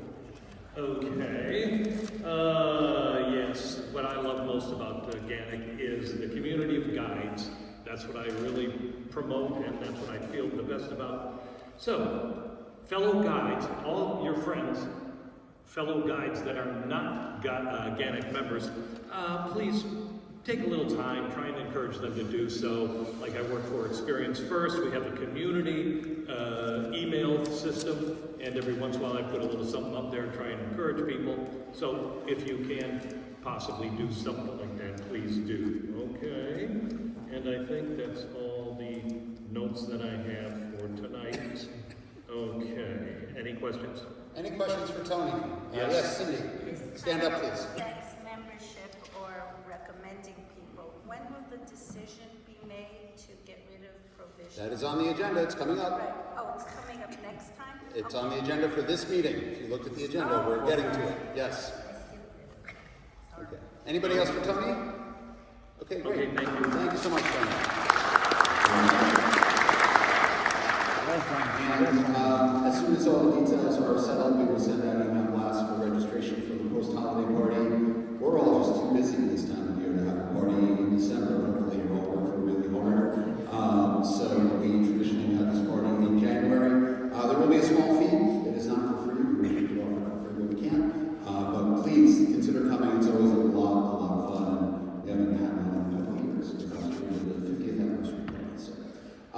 Okay, so we're going to move on to new business. We have a couple of, 3 items actually on the agenda for new business, and one has been, 2 of them have been referenced a couple of times already. So the first thing is the industry partner vote that's coming up for Experience First. Now, I answered this on the Facebook page, but I just want to give everybody full disclosure before we open up to discussion. I know Experience First is a very polarizing company in our industry, and we want to give people a chance to talk about it. What happened was in the aftermath of the job fair, and Experience First was one of the companies at the job fair, I sent out an email to all of the exhibiting companies asking them to apply for industry partnership. That's why USA Guided is on there, Build Tours is on there. You're going to get a series of emails to vote online. But this sparked a pretty robust discussion on our Facebook page, whether Experience First should be admitted as a industry partner. I know people have strong feelings on this, so we want to open up the floor for a few minutes to anybody who would like to talk, and I will come around with the microphone. So I see Jeremy's hand up first. So I just wanted to note that I know that there is the controversy. My take is, as you know, a committee member, is that if you want to make it feel that there's a problem with this company and you want GANYC to sort of press them to make changes, whatever those are, it's better to have them in our association as an industry partner than to take them off by voting them down. That will only entrench whatever problems you have. That's just my 2 cents. Well said. Thank you. I saw Jonathan's hand next. We will give everybody a chance.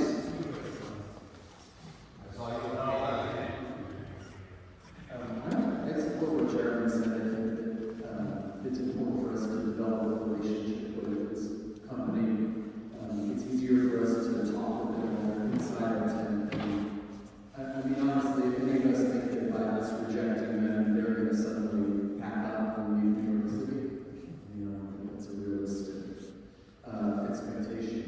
I mean, the other thing too, I know there's been a lot of discussion about sort of a reputational hit that we would take if we align ourselves with this organization. And I think my challenge to us would be how many of us can name 5 industry partners we have on our website that haven't been mentioned tonight. It's the type of project that's the Yeah, but I think this is the other thing too, is that if we can't name 5 industry partners, do we really believe that people outside of the industry can name industry partners better than we can? And I would address your issue. I think that's a very interesting point, because I think GANYC has always realized that there may be troubles with leadership if we are an organization that deals people to people. And that's the reason why I think all of us here who were in GANYC at the time supported sending GANYC emissaries to Iran. Right? I think all of us would say that Iran is a very contemptible country, and we'd hate to be aligned in any way with Iran, except we can say, no, we went to and we can say that we can allow this company to become an industry partner to support our clients who work for that company and to help try to convince that company to do better. Okay, thank you, John. Just real quick, I have a couple of questions. People said, what's the problem with Experience First? So this is not my opinion, it's just what's been put out there. I will just kind of summarize it really quickly, and then we'll continue on with a few more comments. Experience First is the largest walking tour operator in New York City. They're the Orange Hat folks, if you're not quite familiar with them. And there has been a perception in that company that the way they train some of their tour guides, or basically tour guides operate, is not in a professional manner. Like I said, this is not my opinion, this is just what has been put out there, okay?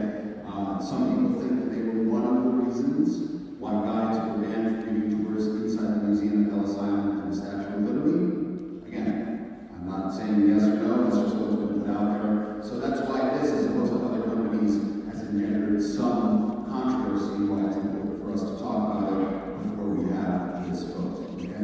Who else had questions, comments? Okay, we'll go to Cindy. Cindy, quickly, please. First of all, Jonathan, that's a different issue. You cannot compare somebody who's coming in, who's going to be a client, in a sense, to us. So they're paying us, so it's a whole different power play than us supporting a conference in another country. But that's not what I wanted to say. These are my personal experiences with them. The good thing is they have a lot of excellent tour guides. Some are in Israel, some are non-Yankers I talked to, try to get them to join. However, I've had personal situations with them, and granted, it's easy, because they are in a sense a target, because they wear the orange hats, fine. When just crossing, one day, two of them, two different experience. One I was trying to get into with my group, side entrance, St. Paul's Chapel. The guy would not move, he's in the side entrance, just talking, not even looking at his specific cemetery. It made it difficult for his group, mine. I finally said, excuse me, let us go by. And then these guys followed me. They left him to see the bell and see what I was saying about the map. The same time, the same day, the same time, while I'm at the bell, another orange-haired, a woman, not that it mattered, she's on her mic, talking in the cemetery. So I'm not saying that experience one knew that, but that was 2 in 1 day. The other thing, this is a personal thing. I did trail, I was considering them in the beginning when they first started, which is fine. They gave me a chance to trail somebody. And then when I realized the tour guide is responsible for doing their marketing after and sending thank you notes, I just have a problem with the tour operator who expects their people, their tour guides, to do their marketing for them, the tours that they're not even on. And it's my understanding, and people who work there can tell me they actually do group meals, but I don't work for them, but that's what I realized.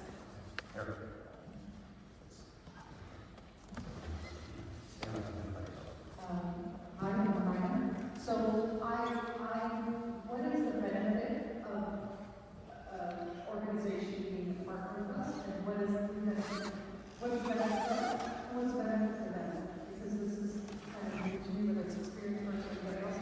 What are the benefits for both? Yeah, great questions. What are the benefits of basically industry partnership? And really quickly, it's really just kind of an acknowledgement and willingness to partner on future events. We can promote any of their efforts to our membership, but again, it also gives us entree into any of these companies partnering with them. So we don't have the industry partner program has some warts.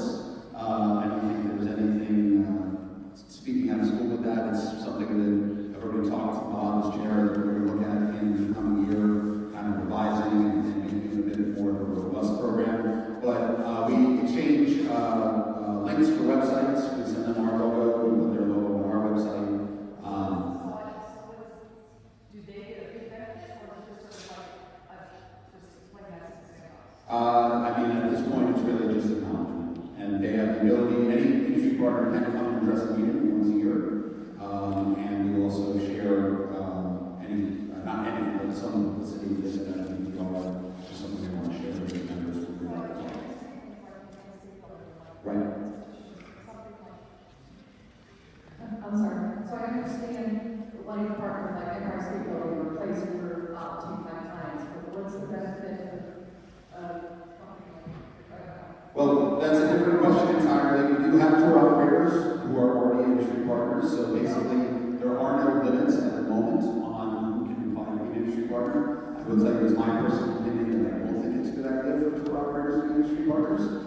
In general, not just this one, in general, that's just my personal opinion. But at the moment, there are no restrictions against tour operators becoming industry partners, so for the moment, we're considering all applications. Well, as you heard, be able to talk to them to try to maybe, if there is bad behavior, we can talk to them about trying to change it, and also reaching out to their hundreds of guys to become members of the GANYC. So, right now it is $95 per year. They pay us, yes. It's also a revenue generator for us as well. Okay, we do need to move on. We have time for about 3 more comments, guys, and then we have to go. Sarah's been dying. Hi friends, I have a lot of feeling about this. So as not currently, but I was with Experience First for 5 years. Some of you already know the stories of what my time with Experience First was like. Some of you don't. But as a member of the GANYC community, I read a lot of the comments online on a post about Experience First potentially becoming an industry partner, and a lot of the comments were very much about guide conduct on the street. Now I challenge all of you to tell me that there is a company in New York City where none of the guides have ever not played nicely with their neighbors. Ever. Now, this being said, if I may reclaim my time, Cindy, when you approach the vote coming forward, I want to encourage everybody in this room, everybody who may be watching online, to judge all of our industry partners, not just Experience First, not by the individual members of their staff that are on the streets, but by their conduct as a company. I don't want to get too much into the dirty laundry right now, but basically, the way that Experience First treats their guides and their neighbors on the streets as a company, rather than the individual guides who wear their gear, that is what I would like us to focus on. If you, however you want the industry partner vote to influence this company and their conduct and the way that they treat their guides, I hope that whatever your vote is geared towards that, not towards the orange hat guy that you see on the same corner every single day at the same time who happens to be a jerk, or the same way you would hope that anyone would judge any of us at our companies. That's all I ask. So Sarah, why don't you want to be with them anymore? Cindy, email me. It's too long. Okay. Gary Dennis. Gary Dennis, thank you very much. All right, so echoing what Cindy said, all right, that there's a lot of bad behavior there. Tonight, I worked for them, not as long as Sarah, because that's insane. 5 years. All right, so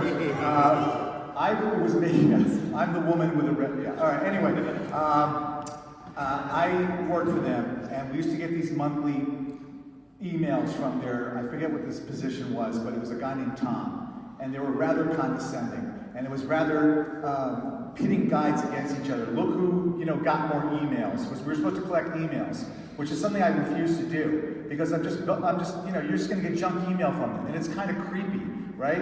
I'm not going to take their picture either because again, that's creepy, right?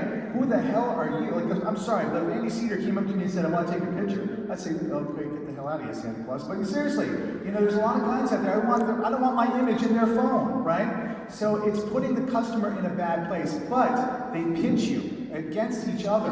Who does it more? Who does it better? And on top of that, I will put up what this guy said because I was smart enough to cut and paste this email because it was the worst condescending thing I've ever read about tour guiding. And what he said was, I'm going to sum it up because I'm doing it from memory. Grandpa's sick of being a greeter at Walmarts? Send him to us. You got a cousin just got out of prison? Send him to us. What that says is that he doesn't give a shit about, sorry, all right. That's what happens when you let an Old Testament guy into a church. All right, so anyway, he doesn't care. They don't care. They don't give a thing about us, about this profession, because it is a profession. It's a calling, baby. There you go. All right, so I redeemed myself. There you go. Okay, we have time for 2 more comments, and then we do have to move on, my friends. Ronald. Am I allowed to speak? Yeah. Stand up, please. So I'm Ronald. I'm actually with Michael that I would question the fact that tour operators are industry partners. I think they should be industry partners, but maybe we should consider putting them in a category all of their own, because they're giving us work. Whereas the other industry partners, as far as I'm aware, are people that we visit, are companies that we visit. You know, that can have a different, they play a different role. And a lot of us depend on these tour operators. Being a multilingual guide, you know, there are a lot of very questionable players out there in the market in Europe, but, you know, they have to find, you know, they send us work, and if we don't like it, if I don't like it, I don't take the job anymore. So, you know, that's an option that we always have. Thank you. My friend over here. And just please state your name. Yeah. Hi, I'm Andrew Veniopoulos. I happen to be an experienced first guide. When I first started working as a tour guide, I just sent some resumes out, and I was called by Experience First. And the guides that I work with, we share research notes. We're constantly, you know, coming up with information for us to benefit our tours individually. We're nice people. I haven't seen anyone exhibiting the kind of behavior that you're describing, which of course is, you know, inappropriate and unacceptable. But to your point, this is the Guides Association, you know, and if we have issues with Experience First, but I'm sure we can find issues with just about every tour operator that exists. And I just would appreciate consideration of the fact that we're talking about individual guides who are making their living, and a lot of younger guides who would be of great benefit to this organization. So again, the industry partner issue is a different one than whether or not Experience First guides are welcome or appreciated. Great. Thank you. That's point I want to make as well. Since for the most part, double-decker buses don't have tour guides anymore, Experience First has become one of the leading entrees into the industry for a lot of people. So that's something to keep in mind as well. Shereen, you've been here for a while. She kind of hit it. So my name is Sheree, and when I started on the double-decker buses. That's not there. A lot of people are going to Experience First as their very first job. I think what we need to prioritize is not making Experience First a partner, but getting the new guides in here so that we can discuss real issues that they might not even be aware of. I mean, I've had guides at the Statue of Liberty from Experience First. I'm like, hey, new here? And they're like, yeah. And I'm like, and I'll talk to them on the boat while they're doing, just to let them know there are things that are acceptable, there are things that are not, because Experience First isn't going to do that. So I think we need to prioritize getting them here instead of Experience First and getting the $95, because it should be $950 for Experience.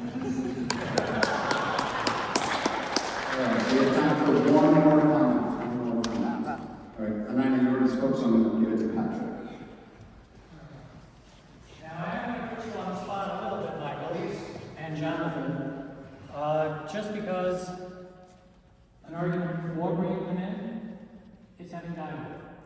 Has there been discussion on the board level that you can share with us as to what that conversation would be? You're not going to be speaking to their hundreds of employees. Your industry partners, the managers manage, board to manage. When, how, what kind of conversation do you expect to have? We can't give them an etiquette class. Or can we? You did move on. this one. I wondered. No, it's good. It's a great question, and it's something that we just overall want to kind of reflect, but it's something that we haven't done a good job of with our industry partners in general, is communicating with them once we get their money and throw their logo up on our website and give them our logo to put on their website. We have not really discussed it at the board level. Speaking just for myself and not for the rest of the board, I would say that it would be it would start with kind of a general discussion, and then say, my main goal would be to try to find a way that we can do almost what Tony's been doing, but on a more formal basis, reaching out to their guides to let them know about GANYC and why they should potentially join. If we do see consistent behavioral problems because of the way their guides are trained, not that it's individual behavior, but we know that it's coming from their training, if that is something we could also then approach them as well. And Stan O'Connor asked me a question, can industry partnership status be revoked? There is nothing actually in our bylaws that says it can be revoked, but there's nothing in our bylaws that says it cannot be revoked. So I would imagine that if there were an industry partner whose behavior was so egregious that we just could not stomach that they were part of our association, we would certainly have to have a vote of some kind to get people to see if we wanted to expel them, for lack of a better term. There is language in the bylaws about individual members who could be expelled from the organization, but there's not for industry partners. So it's something that I don't want to say it's not a possibility, but I would think if it came to that, we could certainly find a mechanism to do that. Just one thing, don't industry partners agree to the GANYC Code of Ethics? I believe they do. Agree to what? There you go. Yes. Code of Ethics. Yeah. Okay. What's that? So the last comment was the GANYC industry partners have to agree to the GANYC Code of Ethics. Same way members do. Okay, well, my friends, thank you for that robust discussion. The meeting ballot for this industry partner is going out tomorrow, and it's a 24-hour period that you get to vote online via Wild Apricot. If you want to continue the discussion, there's already been a quite robust discussion on our members' Facebook page. I would continue the discussion there. Do not create a new thread. Okay, just start it. If you go to the members' page and search, you can find that. So thank you so much, everybody, for your valuable input. Two last quick things. What are the other industry partners? I'm sorry? What are the other industry You can go to the website, and they're all listed on the website. Secondly, the one thing that a lot of people have asked about already, provisional membership status. So this was a recommendation of the previous board. It took the current board a little while to get around to it, but we finally did. And the way our organization works is that the board writes or edits bylaws as we see fit on a case-by-case basis, but we cannot just universally unilaterally adopt them. There is a comment period for everybody, all of our members, to say yay, nay, we should change this, we should change that, and then the board goes back at the next meeting to either approve the bylaw we put forward or edit it based on comments from the membership or scrap it based on comments of the membership. So basically, I don't want to read the whole thing, but the current status, the current bylaw is divided up between membership for provisional members, who basically do everything except for voting, and they're required to get to attend at least 4 meetings in a year and get 2 letters of recommendation to be elevated to full membership status. We want to basically get rid of that, and that would mean that everybody who is currently a provisional member would be instantly elevated to become a full member, and all future GANYC members, once they are approved by the board, would be able to would be admitted to the association as a full member as well. So basically just be one level of membership for the tour guides. And I know a lot of people have said this was a long time coming. So basically the language would read, the following are requirements for tour guide membership in GANYC: a valid New York City CWP issued licensing license, a completed application, interview with the executive board, approval by the board, and most importantly, payment of dues. That would be the entire bylaw for individual guide membership for how to become a member of GANYC. So I will tell you, and then we have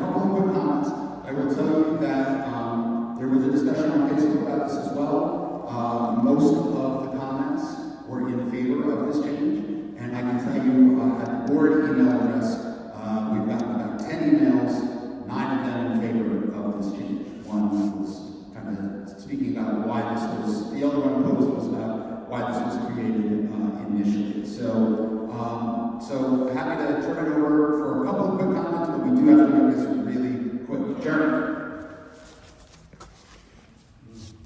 So I've been on the membership committee the majority of the time I've been in the association, and I was a member of the previous board. I remember talking about this to Michael at the beginning of his term as something that I really hope this board would prioritize, and I want to thank them for doing that. But I want to note that one of the reasons this mattered to a lot of us, particularly those of us on the membership committee, is one of the main questions we would get on the membership committee from our newer and provisional members is, am I allowed to go on fan tours? Am I allowed to do this? Am I allowed to do this?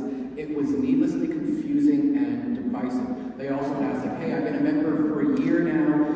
I'm still a provisional member. Are you going to kick me out? I won't belabor you with all of the stuff we would get, but it clearly caused more confusion and harm and discord within the organization than any potential benefit it had. And since the only difference was voting, it ultimately seemed meaningless. The goal of this change, why so many of us, I speak on behalf of our chair, Dan McDermott, very much support this as well. The goal was to say that there is no provisional or full GANYC member. It doesn't matter if you've been a member for 20 years or 20 minutes, you are a member of GANYC, period. We are all one organization and one family, and I'm very proud. Thank you very much. Time maybe one or two more comments. Anybody else? Okay, so, I'm sorry, I didn't see anything. This will be the last comment, and we do have one more item on the agenda after this. Thank you once again, Michael. So, as you don't know, my name is Andrew Veniopoulos. I'm one of the current provisional members of the organization. And I just want to say that my main reason for wanting to join GANYC a couple months ago was because I wanted to try to get a sense of community. You see, I just graduated from college about 6 months ago, and I feel like that as soon as I've gotten out of college, I haven't exactly had that chance to just like interact with people, try to find opportunities that mean something, that relate something to me. And on top of that, being amongst a group of diverse people, regardless of age, regardless of religion, regardless of race, regardless of whatever. And it makes me think about this. The way that I see it with this provisional membership, I feel like it establishes among less of a collective and more of a hierarchy, which, to me, I think hierarchy is very important. Do not get me wrong. But at the same time, though, I don't necessarily feel as equal as everyone else over here who has an elevated form of membership. And granted, I'm a new member. I still have no idea how the heck some things in this organization works. But I do feel... Most of us don't. Thank you. But I do feel like that once this provisional membership is abolished, for lack of a better term, I feel like that's how us all as members are able to establish more of a community, a collective, maybe a brother/sisterhood in a way, all together. And I hope that all throughout next year as we meet and know a lot of people. And with that, I shall pass this off to you. Sorry, Tony, we got it on. We're actually way over time. So the last item on the agenda, we're going to invite up former President Andrew Gonzalez to talk briefly about the WFTGA. She is an area rep, or the area rep for North America, for the World Federation of Tourist Guide Associations. And there's a big online event coming up. She's going to tell you about it in about 90 seconds. Area representative of the WFTGA, which is the World Federation of Tourist Guides Associations. GANYC, the DC Guild, and NFTGA are the organizations from the United States. We will be presenting, the WFTGA is doing a series called Association Journeys, when guides associations from around the world tell their stories about what they've done over the past year. There was one this morning at 2 a.m. because it was at 8 a.m. in Vienna. So that was for the other side of the planet, basically. And on Friday, Mike will be speaking on behalf of GANYC. We'll have another Mike from Chicago speaking for NFTGA, and also Jim from DC. And that will be on Friday at noon. The links will be posted online. I will also send an email to everyone.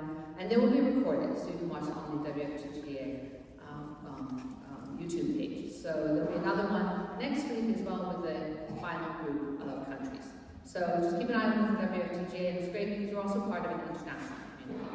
That's it. Great. And I would encourage you all to take a look, either live or recorded, because kind of like going down to Philadelphia, you get to see how other tour guide associations operate, and it's something to think about as the next worldwide convention comes up in 2026 in Fukuoka, Japan. So stay tuned for information about that. So just two last things before we close the meeting. I think she already left, but I meant to thank her. Thank you so much to Daria Walcott, who helped us with the crisis with our protector. I hope everybody has a chance, if you can, to join fellow guides at Bill's Bar and Burger just down the street for some food and drinks. And then last but not least, next month's meeting, which will be the first of the new year, will be Wednesday, January 8th at the Museum of the City of New York.